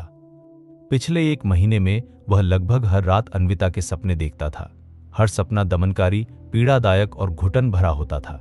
लेकिन आज जब उसने अन्विता को छोड़ने का फैसला कर लिया तो वह बुरा सपना भी मानो गायब हो गया। जब वह जागा तब तक दोपहर के 4 बज चुके थे। जब विवान ने आंखें खोली तो उसने खुद को अभी भी फेरारी की यात्री सीट पर पाया, लेकिन सीट पीछे झुकी हुई थी। उस पर काले रंग का सूट जैकेट रखा हुआ था और कार के अंदर का तापमान बिल्कुल सही था, न ज्यादा गर्म न ज्यादा ठंडा, बहुत आरामदायक। उसने सिर घुमाकर देखा। आन्या लैपटॉप लिए थी और कीबोर्ड पर धीरे धीरे टाइप कर रही थी, मानो पूरी तरह काम में डूबी हो। विवान ने सीट समायोजित की। आवाज सुनकर आन्या ने सिर घुमाया। उसकी आंखें चमक उठीं और उसने लैपटॉप की स्क्रीन विवान के सामने रखते हुए कहा, यंग मास्टर विवान, आप जाग गए। यह तलाक का समझौता है जो मैंने तैयार किया है। कृपया देख लीजिए और बताइए कि इसमें कुछ बदलना है या नहीं। विवान ने उस पर सरसरी नजर डाली और बोलने ही वाला था कि अचानक उसने देखा सीट के बाईं ओर आर्मरेस्ट बॉक्स पर पड़े फोन की स्क्रीन जल उठी है। वह फोन उसका अपना ही लग रहा था और विवान को अच्छी तरह याद था कि उसने साइलेंट मोड ऑन नहीं किया था। स्क्रीन पर कॉलर आईडी चमक रही थी, पत्नी। आन्या ने भी देख लिया और समझदारी से कार से बाहर निकल गई। विवान ने फोन उठाया और आंसर बटन दबाया। विवान, तुमने आज सुबह हद पार कर दी। अगर तुम चाहते हो कि मैं तुम्हें माफ कर दूं, तो अभी कंपनी आओ और समर से दिल से माफी मांगो। रिसीवर से अन्विता की आवाज आई, आक्रोश और दोषारोपण से भरी हुई। विवान का मूड कुछ बेहतर हो चुका था। लेकिन अन्विता की बातें सुनकर उसका दिल फिर दुख से भर गया। इस क्षण उसकी दबी हुई भावनाएं पूरी तरह फूट पड़ी। विवान गुस्से से हंसते हुए बोला, माफी मांगू? क्या तुम सच में चाहती हो कि मैं माफी मांगू? बिल्कुल। तुमने गलती की है और समर के साथ अन्याय किया है, तो क्या तुम्हें माफी नहीं मांगनी चाहिए? अन्विता धार्मिक आक्रोश के साथ बोली। विवान के लहजे में गड़बड़ी महसूस करके उसने अचानक अपनी आवाज नरम कर ली और फिर ऐसे बोलने लगी जैसे किसी बच्चे को फुसला रही हो या नखरे कर रही हो। प्रिय, प्लीज अच्छे बनो। तुम जो भी कहो मैं मान जाऊंगी, बस तुम माफी मांग लो। पहले जब भी अन्विता कोई गलती करती और विवान को गुस्सा आता तो वह इसी तरह नखरे दिखाती थी और विवान हर बार उसे माफ कर देता था। भले ही अन्विता कोई कितनी भी घिनौनी हरकत कर दे, विवान फिर भी उसे माफ करना चुनता, क्योंकि वह नर्मदिल था। विवान ने तंज में पूछा, सच में कुछ भी करने को तैयार हो? हाँ, मैं कुछ भी करूंगी, अन्विता ने बिना झिझक निर्णायक जवाब दिया। विवान, जो अब भी कहीं न कहीं हार मानने को तैयार नहीं था, ने पूछा, अगर मैं कहूं कि समर को नौकरी से निकाल दो और उससे फिर कभी मत मिलना तो? नहीं, ये ठीक नहीं है, कोई दूसरा मांग लो। इसके अलावा मैं किसी भी बात पर सहमत हो जाऊंगी। अन्विता जवाब फिर भी सीधा था और बिना झिझक, लेकिन उसी अड़िग जवाब के साथ विवान की आखिरी बची उम्मीद भी पूरी तरह बुझ गई। ठीक है, याद रखना तुमने क्या कहा था। इसके अलावा बाकी सब बातों से तुम सहमत हो। विवान ने फोन काट दिया। वह अब अन्विता की आवाज नहीं सुनना चाहता था। आन्या ने कार का दरवाजा खोला और अंदर बैठ गई। हालांकि वह बाहर खड़ी रहकर विवान और अन्विता की बात पूरी नहीं सुन पाई थी, लेकिन विवान के चेहरे से वह समझ गई कि उसका मूड खराब है। वह सोच ही रही थी कि तलाक की कगार पर खड़े इंसान को कैसे सांत्वना दी जाए। तभी उसने विवान को यह कहते सुना, पहले तलाक के समझौते का प्रिंटआउट निकलवाओ, फिर मुझे वर्मा एंटरप्राइजेज ले चलो। 15 मिनट बाद आन्या ने विवान को वर्मा कॉरपोरेशन के कार्यालय भवन के पास छोड़ दिया। वर्मा एंटरप्राइजेज इंदौर की रिंग रोड पर स्थित एक व्यावसायिक क्षेत्र में है। यह कंपनी मुख्य रूप से दवा अनुसंधान और विकास तथा बिक्री के क्षेत्र में कार्यरत है और इस वर्ष इसने विदेशी चैनलों का विस्तार किया है, जिसके परिणामस्वरूप वार्षिक लाभ में उल्लेखनीय वृद्धि हुई है। बेशक सब कुछ इतनी आसानी से होने का एक बड़ा कारण उसकी मां का गुप्त समर्थन था, अन्यथा वर्मा एंटरप्राइजेज की सीमित क्षमताओं को देखते हुए विदेशी चैनल खोलने की बात तो दूर, नई दवाओं का विकास करना भी एक समस्या होता। 1 महीने पहले विवान अक्सर वर्मा एंटरप्राइजेज के कार्यालय भवन में आते जाते थे, इसलिए रिसेप्शनिस्ट और कंपनी के अधिकांश कर्मचारी उन्हें जानते थे। विवान अन्विता के महाप्रबंधक के कार्यालय में पहुंचे। इससे पहले कि वह दरवाजा खटखटा पाता, विवान ने कार्यालय से समर की आवाज सुनी, जिसमें अन्विता की खिलखिलाहट भी मिली हुई थी। खट खट खट। विवान ने कुछ नहीं कहा। उसने तलाक के समझौते को हाथ में कसकर पकड़ा और भावहीन होकर दरवाजे पर दस्तक दी। फिर उसने दरवाजा धक्का देकर खोला और अंदर चला गया। जैसे ही वह अंदर दाखिल हुआ, उसने देखा कि अन्विता एक ऑफिस की कुर्सी पर बैठी है। उसका बायां हाथ उसकी ठोड़ी को सहारा दे रहा था, दाहिना हाथ कलम से खेल रहा था और उसके होठों पर मुस्कान थी, क्योंकि वह समर को देख रही थी। जब विवान ने समर को देखते हुए अन्विता की आंखों में जो चमक देखी, वह वैसी चमक थी जो केवल तभी दिखाई देती है जब कोई किसी दूसरे व्यक्ति को पसंद करता है। एक ऐसी चमक जो उसने अन्विता के साथ बिताए 5 वर्षों में कभी नहीं देखी थी। समर कार्यालय में सोफे पर स्टाइलिश ढंग से पैर मोड़कर बैठा था और आत्मविश्वास से मुस्कुराते हुए बोल रहा था। जब उसने विवान को दरवाजा खोलकर अंदर आते देखा तो उसके चेहरे के भाव बदल गए, मुस्कान गायब हो गई। उसकी जगह अपराधबोध और शर्मिंदगी की एक अजीब सी भावना आ गई। समर ने अपने पैर नीचे रखे शांत होने का नाटक किया, अपना फोन निकाला और नीचे देखते हुए उससे खेलने लगा। अन्विता ने हल्की खांसी की, सीधी होकर बैठी और गंभीरता से, बोतीदेव आप यहां हैं। जब उसने विवान की ओर देखा तो उसकी आंखों की चमक गायब हो गई। विवान को दिल में तीव्र दर्द महसूस हुआ। उसने मुस्कुराते हुए समर की ओर देखा और कहा, माफ कीजिए, क्या मैंने आपको परेशान किया? समर ने अपने कान खड़े किए, मानो वो अपने फोन की ओर देख रहा हो, लेकिन वास्तव में फोन की स्क्रीन में कोई बदलाव नहीं हुआ था। हनी, तुम ये क्या बकवास कर रहे हो? समर को काम के बारे में कुछ सवाल थे, इसलिए वो मुझसे पूछने आया था। अन्विता की निगाहें इधर उधर भटक गईं और उसने कुछ अधीरता से सफाई दी। विवान और अन्विता की शादी को 5 साल हो गए हैं और वह अन्विता के छोटे छोटे हाव भाव और बारीकियों से खास तौर पर परिचित था। जब अन्विता झूठ बोलती है तो उसकी आंखें छुप जाती हैं और वह विवान की निगाहों से मिलने की हिम्मत नहीं करती। विवान ने उसका भेद नहीं खोला, बल्कि शांत भाव से पूछा, तुमने फोन पर मुझसे वादा किया था कि जब तक मैं समर से माफी मांग लूंगा तुम मेरी हर बात मानोगी। क्या वह वादा अभी भी कायम है? निश्चित रूप से। यह सुनकर अन्विता की आंखें चमक उठीं और उसने खुशी से कहा, इस मामले में गलती तुम्हारी थी। समर और मैं पूरी तरह निर्दोष हैं। तुमने उसे गलत समझा और उसे मारा भी। क्या तुम्हें माफी नहीं मांगनी चाहिए? इसके अलावा एक और बात है जो शायद तुम्हें पता न हो। समर बहुत काबिल है। वह व्यापार विभाग का प्रमुख है जिसे मैंने बड़ी मुश्किल से नियुक्त किया है। पहले कंपनी की नई विकसित दवाओं को विदेशी चैनलों के माध्यम से बेचा नहीं जा सकता था। समर के संपर्कों के नेटवर्क के इस्तेमाल की बदौलत हम उन चैनलों को खोलने में सक्षम हुए। अगर समर न होता तो हमारी कंपनी कम से कम 10 साल तक विदेशी बाजार में प्रवेश करने में सक्षम नहीं हो पाती। लेकिन अब हालात अलग हैं। हमने न केवल घरेलू बाजार का एक हिस्सा हासिल कर लिया है, बल्कि विदेशी बाजार में भी अपनी पैठ बना ली है। भविष्य उज्जवल दिख रहा है। जब समर की क्षमताओं का जिक्र हुआ तो अन्विता की आंखें चमक उठी, मानो उसे उस पर गर्व हो। तो तुम्हें सार्वजनिक रूप से और निजी तौर पर भी समर से माफी मांगनी चाहिए, है ना? इतना कहने के बाद अन्विता खड़ी हुई, विवान के पास गई और उसका हाथ पकड़ने की कोशिश की, लेकिन विवान चतुराई से बच निकला। अन्विता को इस बात पर गुस्सा नहीं आया। उसे बस इतना लगा कि विवान अभी भी नखरे दिखा रहा है। उसे जरा भी परवाह नहीं थी। वह बस यही सोच रही थी कि वापस आने पर वह विवान को दिलासा देगी और मना लेगी। आखिरकार उसकी धारणा में विवान हमेशा से ही शांत स्वभाव का और आसानी से राजी होने वाला व्यक्ति था।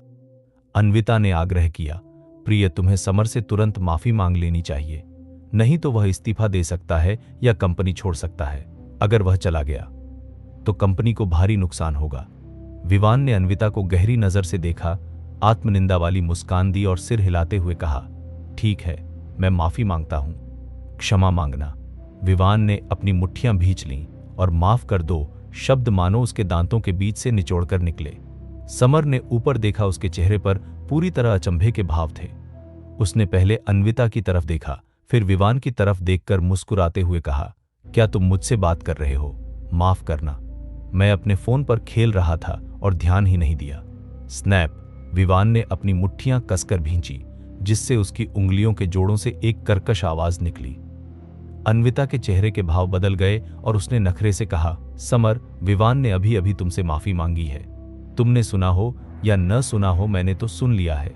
चलो इस मामले को यहीं खत्म करते हैं। तुम्हें दोबारा इसका जिक्र करने की इजाजत नहीं है, समझे? ठीक है, ठीक है, मैंने सुन लिया। इतना आक्रामक मत बनो, ये डरावना है। जो लोग ज्यादा नहीं जानते उन्हें लग सकता है कि तुम मुझे खा जाओगी। समर ने डरे होने का नाटक किया और आत्मसमर्पण के भाव में अपने हाथ ऊपर उठा लिए। जब उसने खाना शब्द कहा तो उसका लहजा और भी ठोस हो गया और उसने तिरछी नजर से विवान की ओर देखा। वह विवान को उकसा रहा था। वह अन्विता के सामने विवान को उकसा रहा था। विवान स्वाभाविक रूप से समझ गया, लेकिन अन्विता को यह बात समझ नहीं आई। पफ। अन्विता अपनी हंसी नहीं रोक पाई और जोर से हंसते हुए समर को घूरने लगी। यह माहौल विवान के लिए दिल दहला देने वाला था और उसे इसे स्वीकार करना मुश्किल लग रहा था। उसने गहरी सांस ली, अन्विता की ओर मुड़ा और कहा, मैंने तुमसे किया वादा पूरा कर दिया है, अब तुम्हारी बारी है। विवान के गंभीर चेहरे को देखकर अन्विता ने थोड़ा सा भौहें सिकोड़ी। उसने एक व्यंग्यात्मक मुस्कान दी, कुछ हद तक अवाक और असहाय होकर बोली, ठीक है, मैं हार मानती हूं। मुझे बताओ तुम्हें क्या चाहिए और मैं तुम्हें कुछ भी दे दूंगी। यह सुनकर समर ने कुछ जिज्ञासा से विवान की ओर देखा, मानो वह सोच रहा हो कि विवान क्या अनुरोध करेगा। अच्छा। विवान ने सिर हिलाया और तलाक का समझौता अन्विता को सौंप दिया।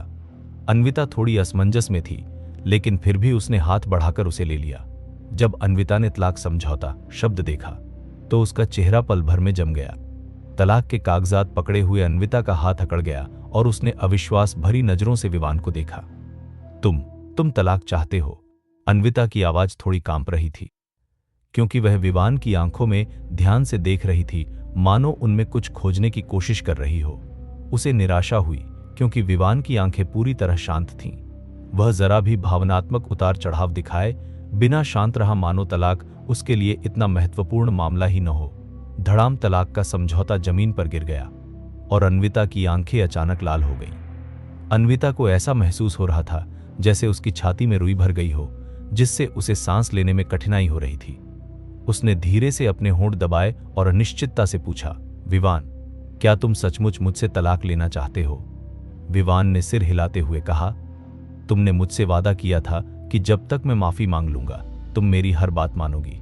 अब मुझे तुम्हारे हस्ताक्षर चाहिए और फिर हम अगले सोमवार को साथ में नागरिक मामलों के कार्यालय जाकर तलाक का प्रमाण पत्र ले लेंगे। विवान की पुष्टि सुनकर अन्विता का चेहरा एकदम पीला पड़ गया। वह अवचेतन रूप से 2 कदम पीछे हट गई, मानो उसे यह स्वीकार करना मुश्किल हो रहा हो कि विवान वास्तव में उससे तलाक लेना चाहता है। कार्यालय का माहौल कुछ हद तक घुटन भरा था। कुछ देर की चुप्पी के बाद अन्विता ने लाल आंखों से विवान को घूरते हुए कहा, क्या तुम मुझे बता सकते हो कि तुम मुझसे तलाक क्यों लेना चाहते हो?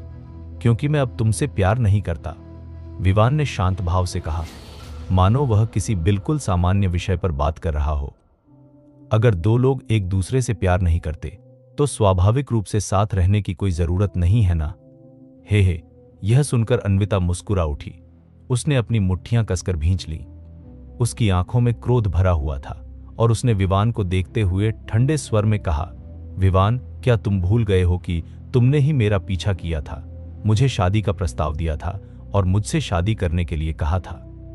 हमारी शादी को 5 साल हो गए हैं। मैं तुम्हारी पत्नी हूं और अब तुम मुझसे कह रहे हो कि तुम मुझसे प्यार नहीं करते। विवान, तुम मुझे क्या समझते हो? तुम हमारी 5 साल की शादी को क्या समझते हो? तुम मेरा सामना कैसे कर सकते हो? तुम हमारे 5 साल के रिश्ते का सामना कैसे कर सकते हो? अन्विता ने दांत पीस लिए। उसकी आंखों में आक्रोश और शिकायत भरी हुई थी। विवान ने अन्विता की ओर देखा और धीरे से मुस्कुराते हुए कहा, इन 5 वर्षों में मैंने तुम्हारे साथ कोई अन्याय नहीं किया। कल से पहले तक मैं तुमसे प्यार करता था और तुम्हें अपनी पत्नी मानता था। लेकिन अन्विता, तुम मुझे क्या समझती हो? तुम हमारे 5 साल के रिश्ते को क्या समझती हो? बोलते हुए विवान ने बगल में खड़े समर की ओर इशारा किया और हंसते हुए कहा, वह कौन है और तुम्हारा उससे क्या रिश्ता है? अन्विता की आंखों में एक चमक आई और उसने कुछ अपराध बोध के साथ समझाया, वह हमारी कंपनी के व्यापार विभाग का प्रमुख है। हमारा रिश्ता बस वरिष्ठ अधीनस्थ का है। तुम कह रही हो कि तुम्हारा रिश्ता सिर्फ एक मैनेजर और कर्मचारी का है। विवान के होंठों पर मजाकिया मुस्कान आ गई। अन्विता सिर हिलाने ही वाली थी कि विवान ने आगे कहा, लेकिन इसी रिश्ते की वजह से तुमने इस महीने 4 बार मुझे धोखा दिया। कल हमारी शादी की 5वीं सालगिरह पर भी तुमने मुझे उसके लिए छोड़ दिया। पहली बार जब उसके व्यवसाय में कोई समस्या आई थी, महाप्रबंधक होने के नाते मैं समझ सकता हूं कि तुम समस्या हल करने के लिए ग्राहक के पास उसके साथ गई थी। और दूसरी बार उसका दिल टूट गया था। क्या उसे सांत्वना देने के लिए तुम्हें अपने पति को छोड़कर वहां जाना जरूरी था? तीसरी बार वह ट्रुथ और डेयर में हार गया। तुम महाप्रबंधक उसकी मदद करने के लिए इतनी नीचे आ गई और उसके साथ टोस्ट भी किया। क्या मैं तुम्हें समझाऊं कि किसी के साथ टोस्ट करने का क्या मतलब होता है? चौथी बार यानी कल मैंने तुम्हारे कहने पर हमारे सभी दोस्तों को बुलाया था, लेकिन तुम आई ही नहीं क्योंकि वह बीमार था। इस क्षण विवान को दिल में गहरा दर्द महसूस हुआ। उसने अपना सीना पकड़ लिया, चेहरे पर दुख का भाव था। अन्विता, मुझे बताओ, तुम आखिर क्या खेल खेल रही हो? क्या तुम रिश्तों की गुरु हो या बस एक करीबी दोस्त? क्रोध और आक्रोश से व्याकुल विवान आखिरकार भड़क उठा। वह बीमार है, इसलिए तुम जाकर उसकी देखभाल करो। क्या तुम डॉक्टर हो? जब तुम बीमार होती हो तो मैं तुम्हारी देखभाल करता हूं। जब मैं बीमार होता हूं, क्या तुमने कभी मेरी देखभाल की है? तुमने अपने पति और दोस्तों के एक समूह को छोड़कर अपनी कंपनी के एक कर्मचारी की देखभाल करने का फैसला किया। अन्विता, क्या तुम खुद को बहुत होशियार समझती हो या तुम्हें लगता है कि मैं विवान एक बेवकूफ हूं? विवान के बार बार पूछे जाने वाले सवालों का सामना करते हुए अन्विता ने बस अपने होंठ सिकोड़ लिए। उसकी आंखों में जटिल भावनाएं थीं। मैं यह सब समझा सकती हूं, कोई जरूरत नहीं। मुझे तुम्हारी तथाकथित सफाई में जरा भी दिलचस्पी नहीं है। मुझे ऐसी औरत से कोई मतलब नहीं जिसने मुझे भावनात्मक रूप से धोखा दिया हो। मुझे वो घिनौनी लगती है। अन्विता एक पल के लिए स्तब्ध रह गई, मानो उसे यह स्वीकार करना मुश्किल हो कि विवान उसे घिनौनी कहेगा। विवान दृढ़ निश्चय के साथ नीचे बैठा और जमीन से तलाक का समझौता उठा लिया। उसने अन्विता को कागजात सौंपते हुए कहा, इन पर हस्ताक्षर कर दो। चलो सौहार्दपूर्ण ढंग से अलग हो जाते हैं, बिना कोई ऐसा तमाशा किए जिससे सब शर्मिंदा हों। विवान, क्या तुम्हें मुझे इस तरह धक्का देना ही जरूरी है? विवान को तलाक लेने के लिए इतना दृढ़ देखकर अन्विता को भी गुस्सा आया, और विवान की यह बात कि वह घिनौनी है उसे बहुत बुरी लगी। विवान ने ठंडे लहजे में कहा, तुमने खुद कहा था, जब तक मैं माफी मांग लूंगा तुम मेरी हर बात मानोगी। बेशक उसे नौकरी से निकालना माफी मांगने में शामिल नहीं है। अन्विता ने दांत पीसते हुए विवान को घूरकर कहा, विवान, मैं तुम्हें सलाह देती हूं कि सोच समझकर फैसला करो। अगर तुमने मुझे तलाक दिया तो मैं तुम्हें एक पैसा भी नहीं दूंगी। विवान हंसते हुए बोला, तुम्हें लगता है कि मैं तुम्हारे साथ पैसे के लिए था? अन्विता, यह मत भूलो कि शादी से पहले मेरे खाते में कितना पैसा था। अन्विता अवाक रह गई, मानो वह भूल गई हो कि विवान ने उसके साथ रहने के लिए सगाई के उपहार के रूप में अपने बैंक खाते से उसके माता पिता को 1 लाख दिए थे। विवान अतीत को याद नहीं करना चाहता था। उसने ठंडे लहजे में कहा, इस तलाक के समझौते को ध्यान से देख लो। तलाक के बाद मैं एक पैसा भी नहीं लूंगा। अब तुम संतुष्ट हो? क्या तुम इस पर हस्ताक्षर कर सकती हो? विवान के शब्दों और रवैये से अन्विता को कुछ शर्मिंदगी हुई, खासकर समर के सामने। अपने आमतौर पर शांत स्वभाव वाले पति को इतना आक्रामक देखकर अन्विता का गुस्सा फूट पड़ा। उसने तलाक के कागजात छीने और झटपट उन पर हस्ताक्षर कर दिए। तुम्हें इसका पछतावा होगा। अन्विता ने कागजात विवान की ओर फेंके और कड़वाहट से कहा, विवान, मैं तुम्हें बता दूं, तुम्हारे बिना मैं और भी बेहतर जीवन जीऊंगी और भी ऊंचा मुकाम हासिल करूंगी। और जहां तक तुम्हारी बात है, मुझे छोड़ने के बाद तुम्हारे पास कुछ भी नहीं बचेगा। विवान ने शांत भाव से कागजात उठाए और उदासीनता से कहा, यह मेरा निजी मामला है, तुम्हें इसकी चिंता करने की जरूरत नहीं है। विवान के चेहरे पर वही उदासीनता देखकर अन्विता ने मेज पर रखा कॉफी कप उठाया और उसे विवान के पैरों के पास जमीन पर पटकते हुए जोर से चिल्लाई, निकल जाओ। छन कॉफी का कप चकनाचूर हो गया। अन्विता की छाती तेजी से ऊपर नीचे होने लगी और उसका चेहरा गुस्से से लाल हो गया। विवान मुड़ा और दफ्तर से बाहर चला गया। विवान के जाते ही समर तुरंत अन्विता के पास आया और उसे प्यार से दिलासा देते हुए बोला, अन्वी, गुस्सा मत करो। जिस आदमी का दिल बदल गया हो उसके लिए परेशान होने का कोई फायदा नहीं। वैसे मैंने पिछले कुछ दिनों में विदेश में फार्मेसी की एक श्रृंखला के मालिक एक मित्र से संपर्क किया। मैंने उन्हें आपकी कंपनी द्वारा विकसित की जा रही नई दवा के बारे में बताया और वे इसमें बहुत रुचि रखते हैं। अगर सब ठीक रहा तो थोड़ी और मेहनत से कम 2 करोड़ का वार्षिक ऑर्डर हासिल कर लूंगा। अन्विता ने खुद को शांत करने की कोशिश की। फिर वह मुस्कुराते हुए समर की ओर मुड़ी और बोली, समर, धन्यवाद। जब से तुमने कंपनी ज्वाइन की है, कंपनी का प्रदर्शन शानदार रहा है और मैंने पापा को इसके बारे में बता भी दिया है। साल के अंत में तुम्हारा कमीशन पूरा चुका दिया जाएगा। इसके अलावा मैं तुम्हारे लिए कुछ अतिरिक्त बोनस के लिए भी आवेदन करूंगी। समर ने हाथ हिलाकर बात टाल दी और मुस्कुराते हुए कहा, अन्वी, तुम जानती हो कि मैं यह पैसे के लिए नहीं कर रहा। मैं बस तुम्हारी मदद करना चाहता हूं। पिछले कुछ वर्षों में भले ही मैं देश में नहीं था, मैंने दोस्तों से तुम्हारे बारे में सुना है। तुमने पिछले 5 साल बहुत मेहनत की है। अब से मैं तुम्हारी मदद करूंगा और तुम्हें इतना दबाव अकेले नहीं झेलने दूंगा। समर की तीखी निगाहें देखकर अन्विता का दिल कांप उठा, लेकिन उसने कोई प्रतिक्रिया नहीं दी।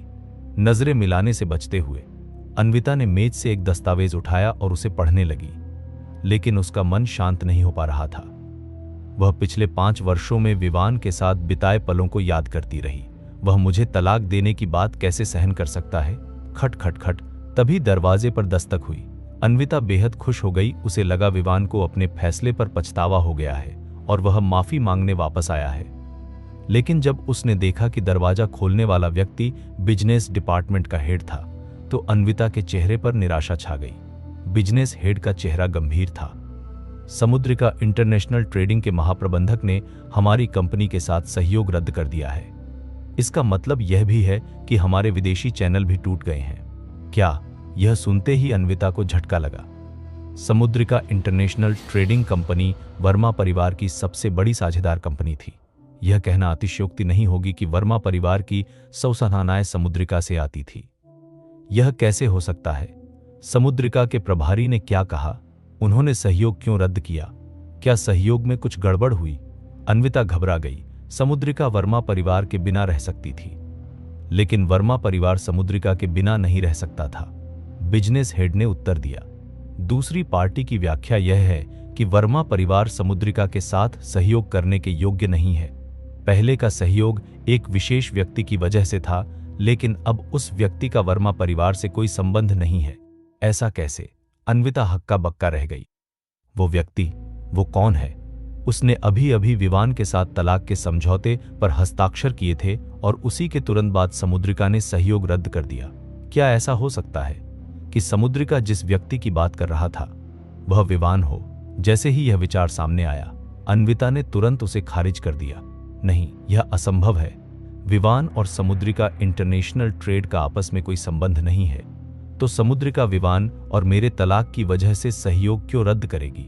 यह सोचकर भी अन्विता खुद को दोबारा अनुमान लगाने से रोक नहीं पाई। आखिर समुद्रिका किस व्यक्ति को इतना महत्व देती है?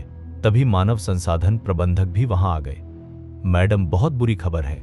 औषधि विकास विभाग की मुख्य इंजीनियर ने अपना इस्तीफा दे दिया है।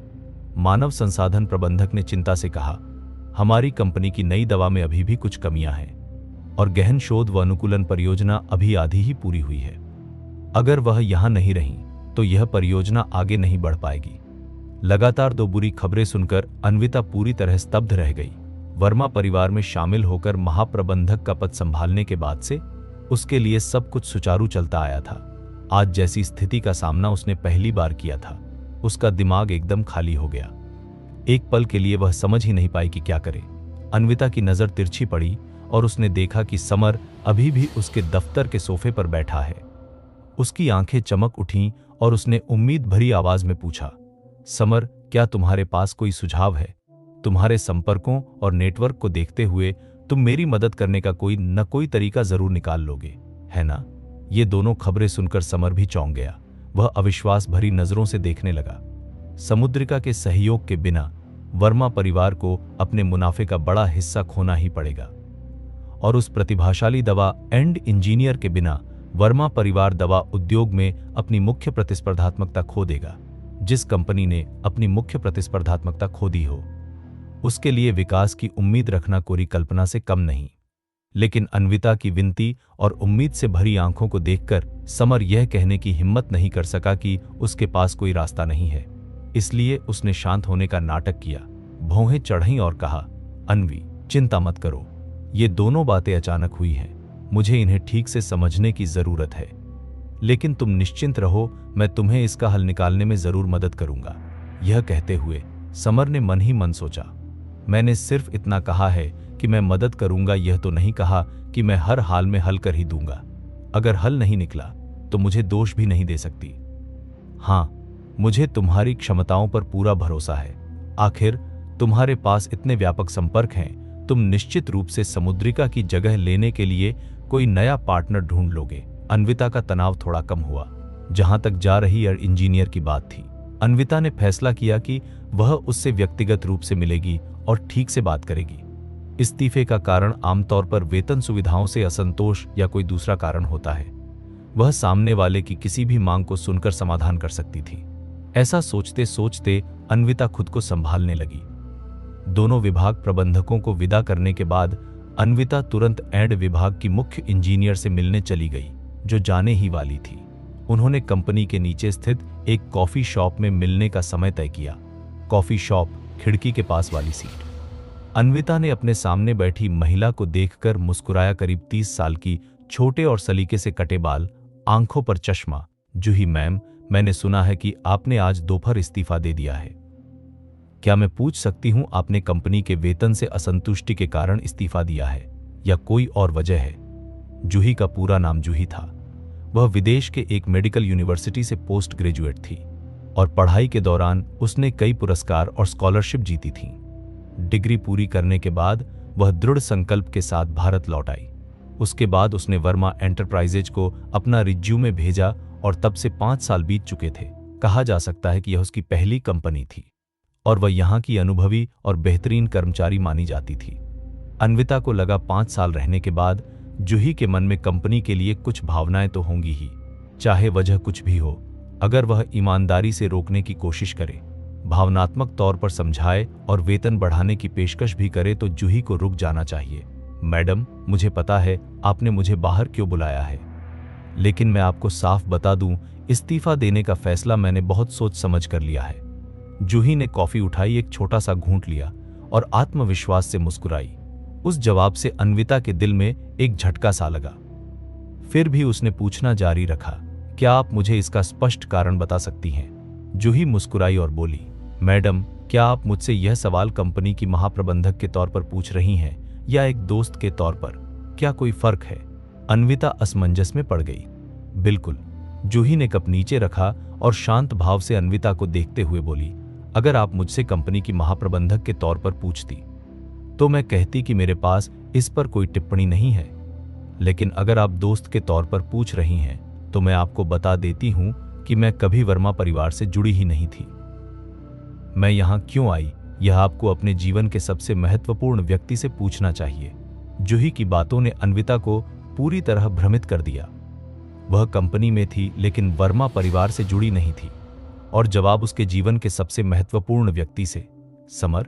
क्या जूही समर की वजह से यहां आई थी? अगर ऐसा है तो वह अभी इस्तीफा क्यों दे रही है? क्या समर और उसके बीच कुछ हुआ था? यह सोचकर अन्विता ने तय किया कि बाद में वह समर से ठीक से बात करेगी और पूछेगी कि जूही के साथ उसने ऐसा क्या किया कि वह इस्तीफा दे रही है। मैडम, मुझे जल्द ही अपनी नई कंपनी में रिपोर्ट करना है, इसलिए मैं अब और नहीं रुकूंगी। आपने मुझे जो कॉफी पिलाई उसके बदले में बस आपको इतना याद दिलाना चाहती हूं, अपने सामने मौजूद लोगों की कदर कीजिए और उन्हें खोने के बाद पछताने का इंतजार मत कीजिए। बस इतना ही। मैडम, अलविदा। इतना कहकर जूही ने अपना बैग उठाया और उठ खड़ी हुई। पूरी मुलाकात 5 मिनट से भी कम की थी। अन्विता बेवकूफ नहीं थी, वह समझ गई कि जूही उससे मिलने खास तौर पर आई थी, लेकिन उसे समझ नहीं आया। उसे जूही और समर के बीच का रिश्ता समझ नहीं आया, और यह भी समझ नहीं आया कि जूही उसे किसी की कदर करने की सलाह क्यों दे रही है। क्या समर मुझे छोड़कर चला जाएगा? असंभव। उसने तो आज साफ कहा था कि अब से वह हमेशा मेरी मदद करेगा। वह अचानक बिना वजह मुझे छोड़कर क्यों जाएगा? संदेह और उलझन में अन्विता ने समर का नंबर डायल किया। समर, मैं कंपनी के नीचे वाली कॉफी शॉप में हूं। मुझे जूही मैम के इस्तीफे के बारे में बात करनी है। अन्वी, मुझे माफ करना, घर पर कुछ काम पड़ गया है और मुझे घर जाने के लिए निकलना पड़ेगा। क्या हम मेरे लौटने पर इस बारे में बात कर सकते हैं? इतनी जल्दी? तुम कब वापस जा रहे हो? मैं तुम्हें छोड़ दूंगी। कोई बात नहीं, कोई बात नहीं, मैं पहले ही एयरपोर्ट के लिए निकल चुका हूं। मेरी चिंता मत करो, मैं अपना ख्याल खुद रख सकता हूं। अभी के लिए बस इतना ही। मां का फोन था, मैं रख रहा हूं। Beep beep beep. Call cut गई। अन्विता का मूड और भारी हो गया। वह कुछ देर तक कॉफी शॉप में अकेली बैठी रही, फिर उठी और घर के लिए गाड़ी चलाकर निकल गई। जैसे ही वह घर पहुंची, उसे बेडरूम से सरसराहट की आवाज सुनाई दी। अन्विता ने बेडरूम का दरवाजा खोला और देखा कि विवान फर्श पर बैठा है और अपने तह किए हुए कपड़ों को एक एक करके सूटकेस में बड़े करीने से रख रहा है। विवान को देखकर, जो पहले से ही परेशान थी, अन्विता और चिड़चिड़ी हो गई। कठोर चेहरे और ठंडे स्वर में उसने पूछा, इतनी देर रात तुम कहां जाने की योजना बना रहे हो? हमारा तलाक हो चुका है, अब हमारे लिए साथ रहना उचित नहीं है। मैं आज रात ही घर छोड़कर जा रहा हूं। विवान ने बिना ध्यान भटकाए अपना काम जारी रखा। यह सुनकर अन्विता और ज्यादा भड़क गई। कंपनी में इतनी बड़ी समस्या हो गई है और उसका पति न तो मदद कर रहा है, उल्टा उसे और असहज किए जा रहा है। सुबह तलाक और अब रात को घर छोड़कर जा रहा है। जैसे जैसे वह सोचती गई, उसका गुस्सा बढ़ता गया। उसने उसे रोकने की कोशिश छोड़ दी और ठंडे स्वर में कहा, ठीक है, तो अपना सामान पैक करो और मेरे घर से निकल जाओ, और हां, जाते समय चाबी यहीं छोड़ना। मैं नहीं चाहती कि कोई भी अनजान व्यक्ति मेरे घर में आए। इतना कहकर अन्विता मुड़ी और कमरे से बाहर चली गई। धड़ाम, दरवाजा जोर से बंद हो गया और विवान अकेला फर्श पर बैठा अपना सूटकेस व्यवस्थित करता रहा। विवान ने कड़वी मुस्कान के साथ सामान समेटना जारी रखा। क्योंकि सामान बहुत था, इसलिए सब कुछ पैक करने में लगभग आधा घंटा लग गया। अपना भारी सूटकेस घसीटते हुए विवान कमरे से बाहर निकल गया।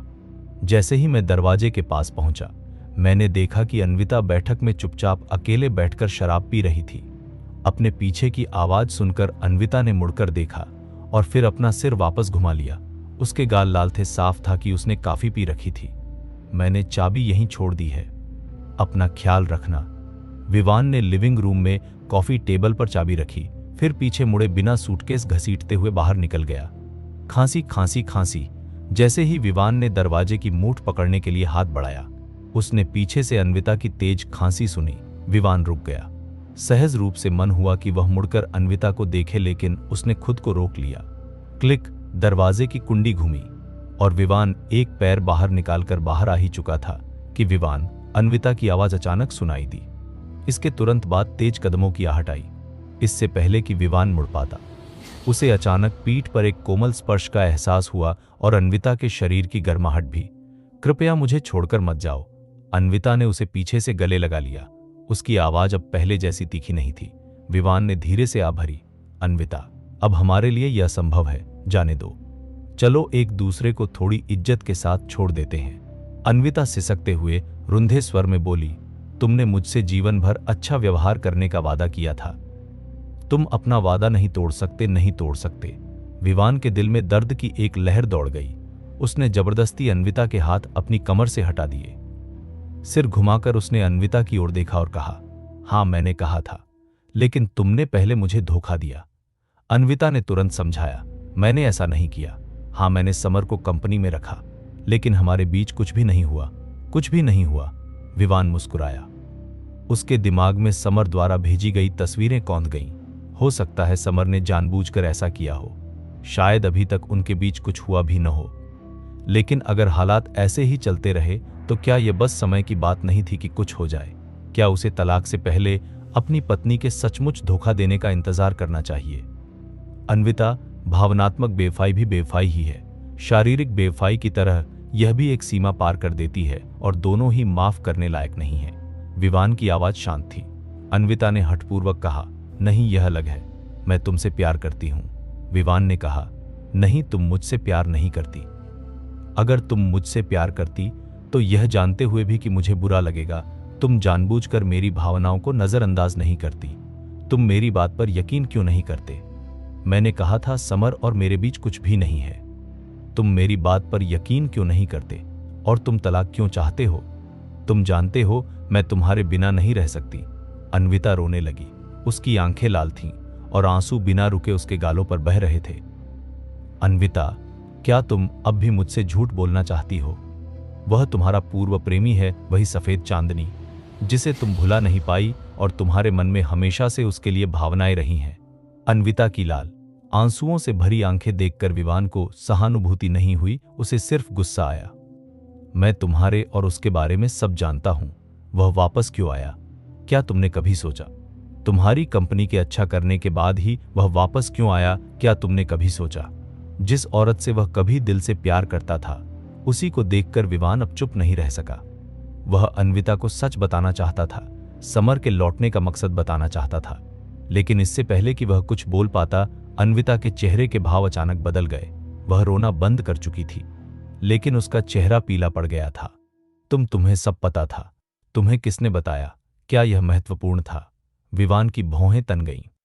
बेशक यह महत्वपूर्ण है, क्योंकि जिसने तुम्हें यह बताया है वह हमारे बीच कलह पैदा करना चाहती है। वह चाहती है कि हम तलाक ले लें। अन्विता ने दांत पीसते हुए गुस्से से भरी आंखों से पूछा, बताओ तुम्हें यह सब किसने बताया? विवान चिल्लाया। बस।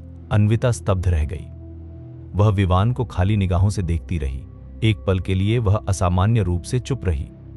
अन्विता, आज से पहले मैं तुम्हारा पति था। क्या तुम्हें लगता है मुझसे ये बातें छुपाना सही था? और अब जब दूसरे लोग मुझे बता रहे हैं तो तुम्हें न पछतावा है, न अपराधबोध, उल्टा तुम्हें लगता है कि दूसरों को मुझे नहीं बताना चाहिए था। अन्विता, तुम सोच क्या रही हो? तुम्हारे मानदंड इतने बिगड़े हुए क्यों हैं? अब तुम मुझे अजनबी जैसी लगती हो। तुम वो लड़की नहीं रही जो कभी मेरे प्रति कोमल और स्नेही हुआ करती थी। हमारे बीच सब खत्म हो गया है।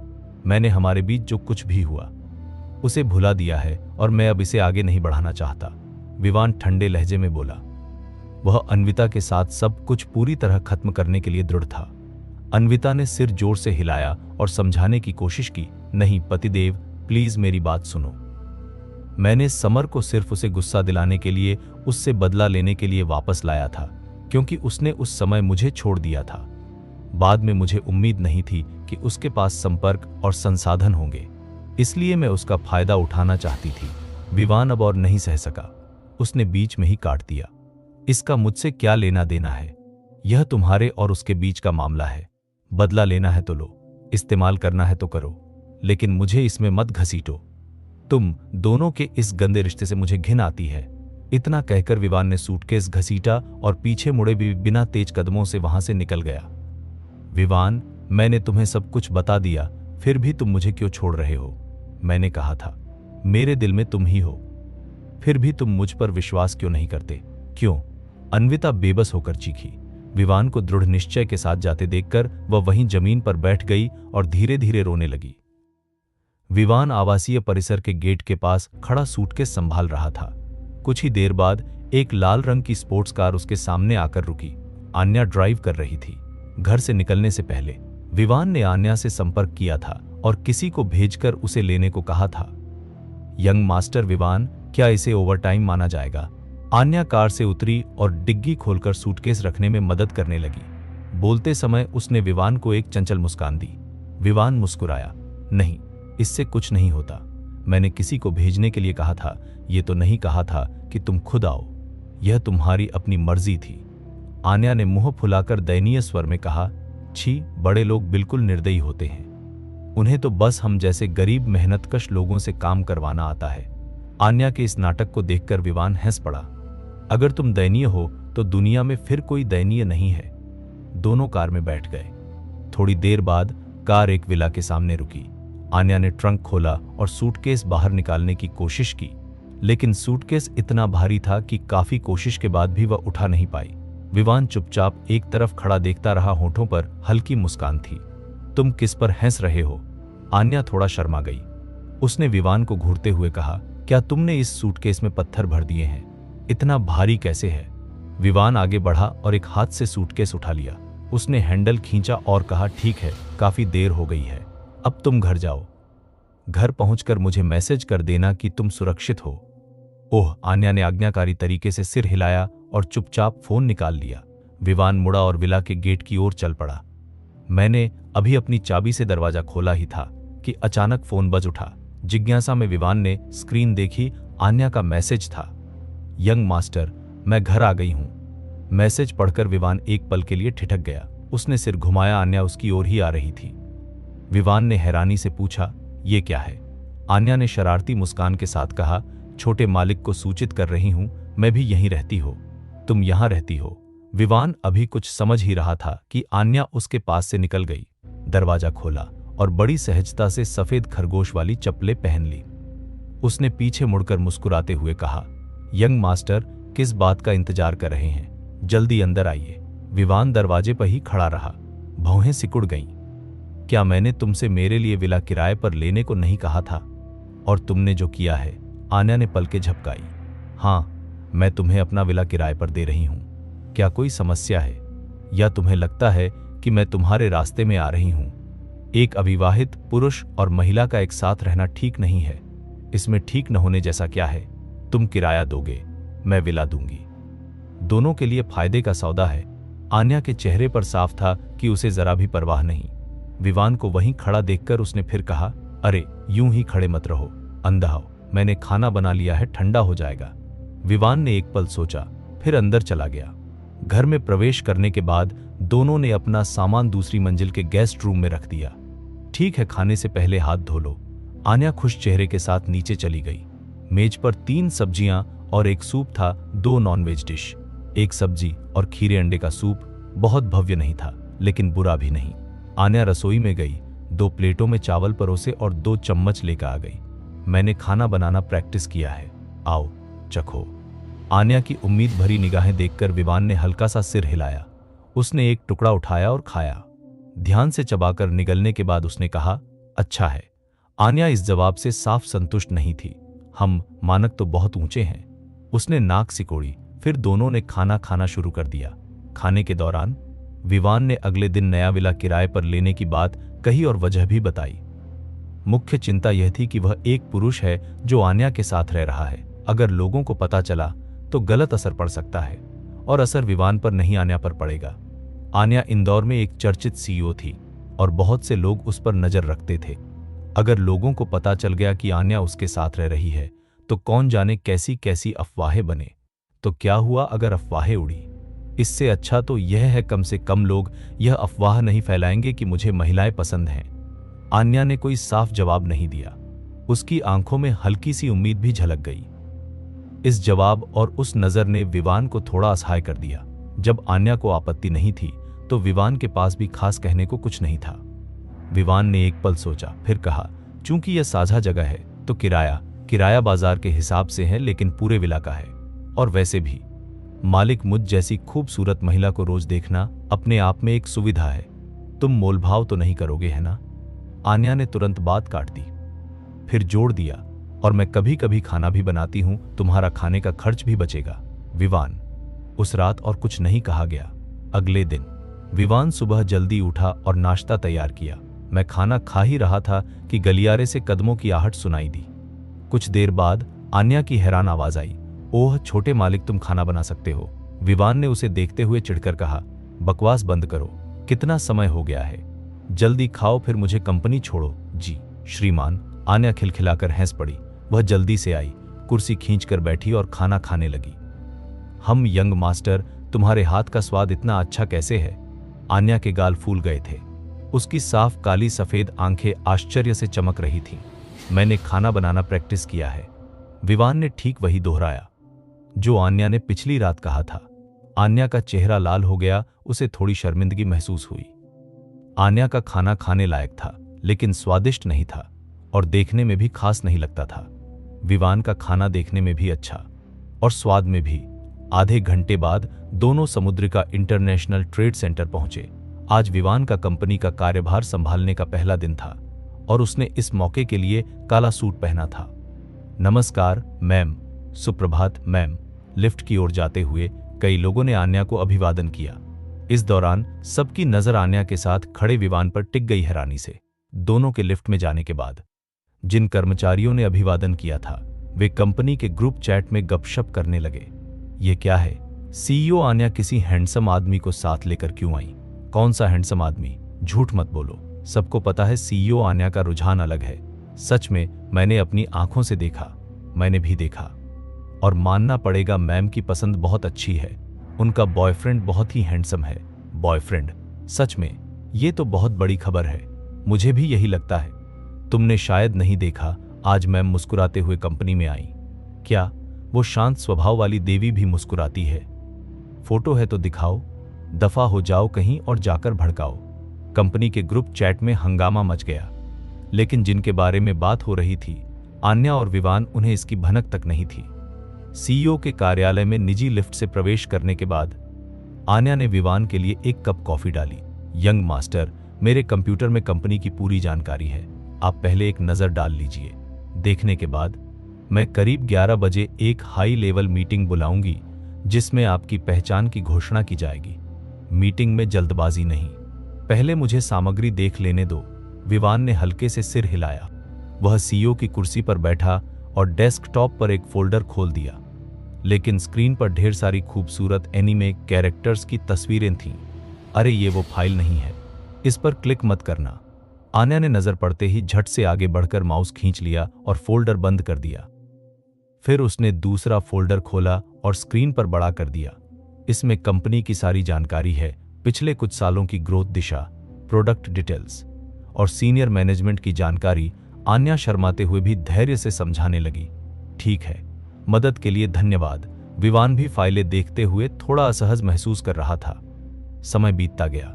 इसी दौरान सचिव ने दरवाजा खटखटाया और काम की रिपोर्ट देने अंदर आई। हालांकि यह सब ऑफिस के लाउंज एरिया में हुआ। जाने से पहले सचिव ने चुपके से ऑफिस के अंदर बैठे विवान पर एक अजीब सी नजर डाली। आन्या ने कोई सफाई नहीं दी, बस ऐसा दिखाया जैसे उसने देखा ही नहीं। उधर वर्मा ग्रुप अपने वरिष्ठ अधिकारियों की एक आपात बैठक कर रहा था। कंपनी के चेयरमैन हरीश वर्मा भी मौजूद थे, जो बहुत कम होता था। समुद्रिका ने सहयोग रद्द किया और हमारी मुख्य अर्ण इंजीनियर भी चली गई। इस पर आपके क्या विचार हैं? हरीश वर्मा का चेहरा भारी था। समुद्रिका के सहयोग रद्द करने के बाद वर्मा परिवार ने हाचुरी अपना आधा व्यवसाय खो दिया था। और मुख्य अंड इंजीनियर के जाने से वह परियोजना अधर में लटक गई थी, जो दवा के गहन अनुकूलन से सीधे जुड़ी थी। ये दोनों घटनाएं वर्मा परिवार के लिए बड़ा झटका थीं। नीचे बैठे अधिकारियों का समूह सिर झुकाए था, किसी को समझ नहीं आ रहा था कि क्या कहा जाए। उन्हें कल रात ही पता चला था और उन्हें वजह भी नहीं मालूम थी। जब किसी ने नहीं बोला तो हरीश वर्मा ने भौहें चढ़ाईं और नीचे दाहिनी ओर बैठी अन्विता की तरफ देखा।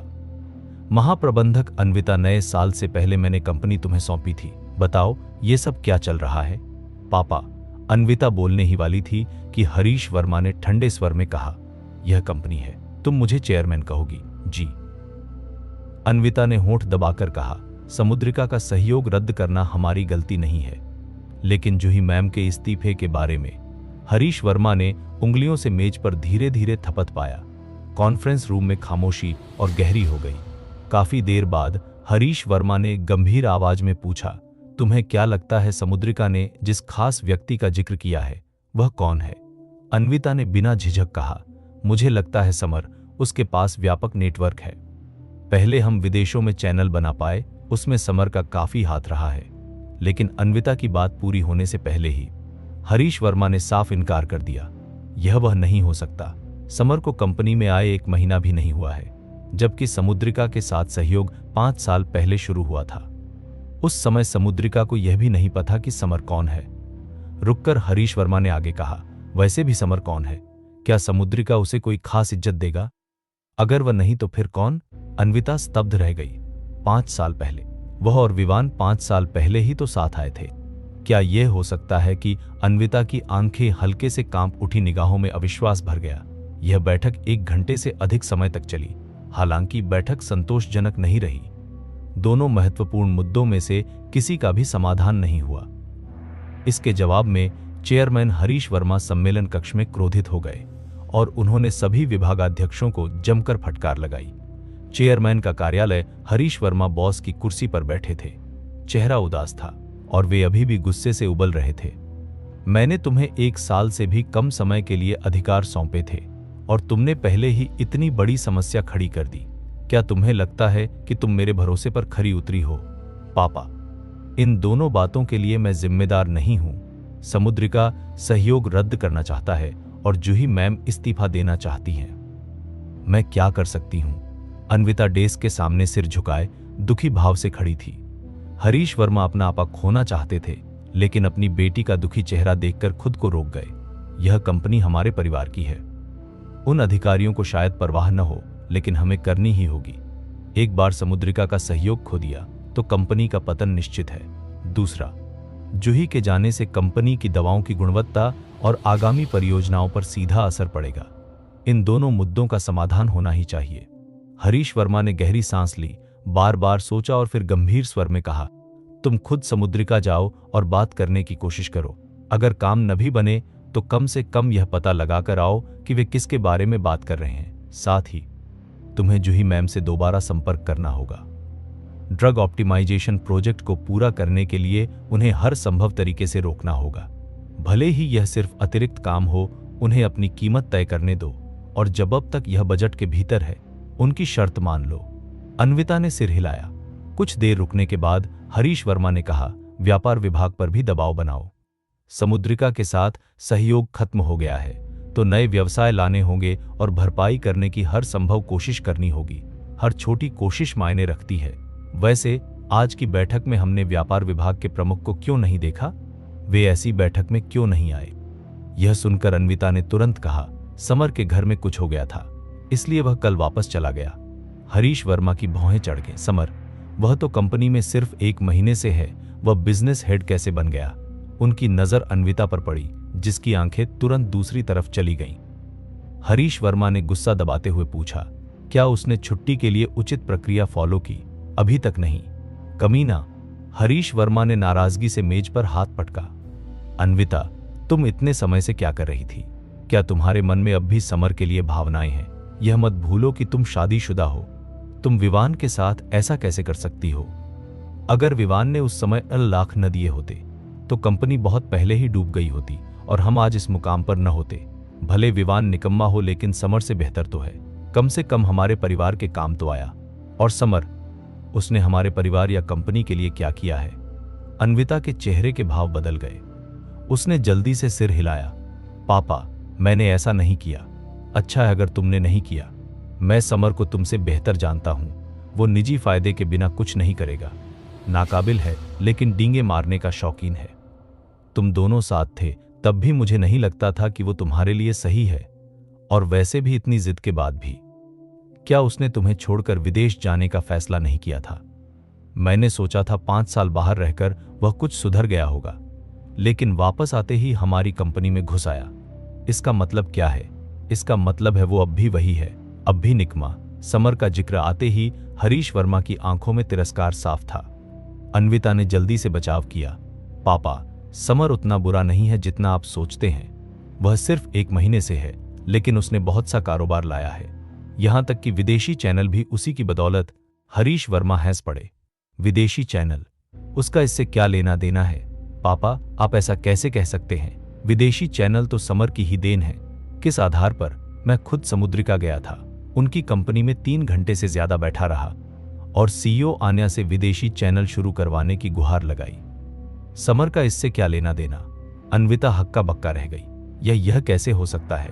समर ने साफ साफ कहा था कि यह वही था। यह देखकर कि अन्विता अब भी समर की बात पकड़े बैठी है, हरीश वर्मा और भड़क गए। तुम उसकी हर बात पर विश्वास करती हो। मैंने तुम्हें बहुत पहले बता दिया था, उसके पास जुबान के अलावा कुछ नहीं। तुम मेरी बात पर भरोसा क्यों नहीं करती? अन्विता घबरा गई। पापा, ऐसा नहीं कि मुझे आप पर विश्वास नहीं, बस मुझे उम्मीद नहीं थी कि समर मुझसे झूठ बोलेगा। हरीश वर्मा ने हाथ हिलाया। ठीक है, समर का मामला अभी छोड़ो। सबसे जरूरी बात समुद्रिका और ड्रग ऑप्टिमाइजेशन प्रोजेक्ट है। तुम्हें तुरंत खुद समुद्रिका जाना चाहिए। रवैया ईमानदार होना चाहिए। मैं अभी जाती हूं। अन्विता सिर हिलाकर बाहर निकलने लगी। तभी हरीश वर्मा को कुछ याद आया। और हां, आज तुम्हारी मां का जन्मदिन है। आज रात विवान को घर खाने पर ले आओ। अन्विता एक पल के लिए ठिठक गई, फिर धीमे से बोली, ठीक है। अन्विता का ऑफिस। अपने ऑफिस में लौटकर अन्विता कुर्सी पर बैठी रही, हैरान और परेशान। उसके पिता के शब्द उसके दिमाग में हथौड़े की तरह बज रहे थे। समुद्रिका का सहयोग समर से जुड़ा नहीं है।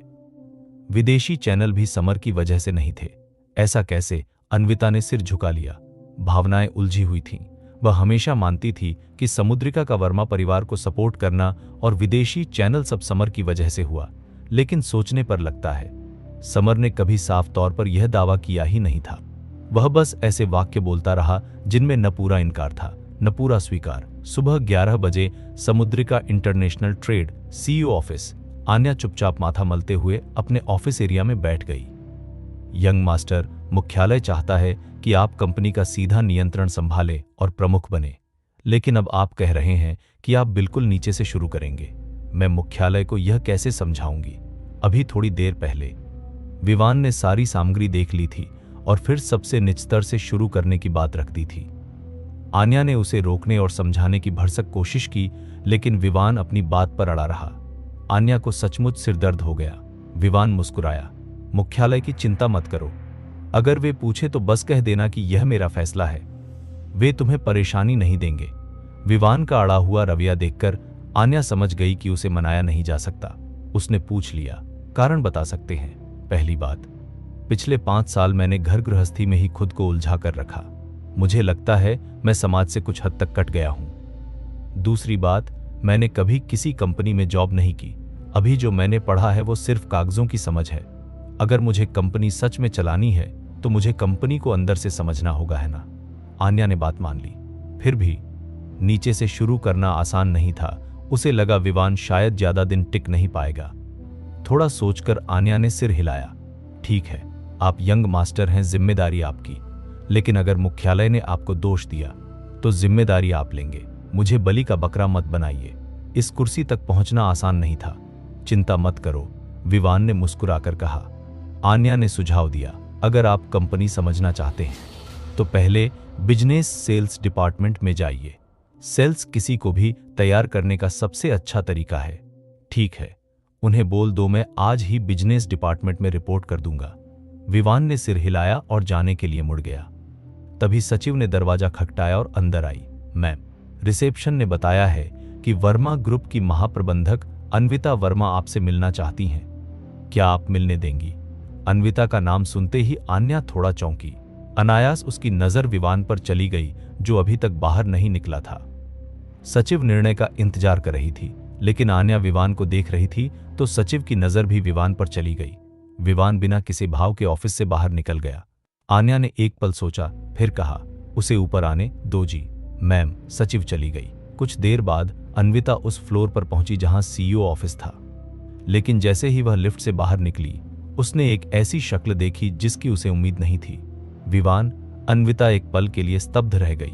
विवान ने अन्विता को देखा, लेकिन अभिवादन नहीं किया।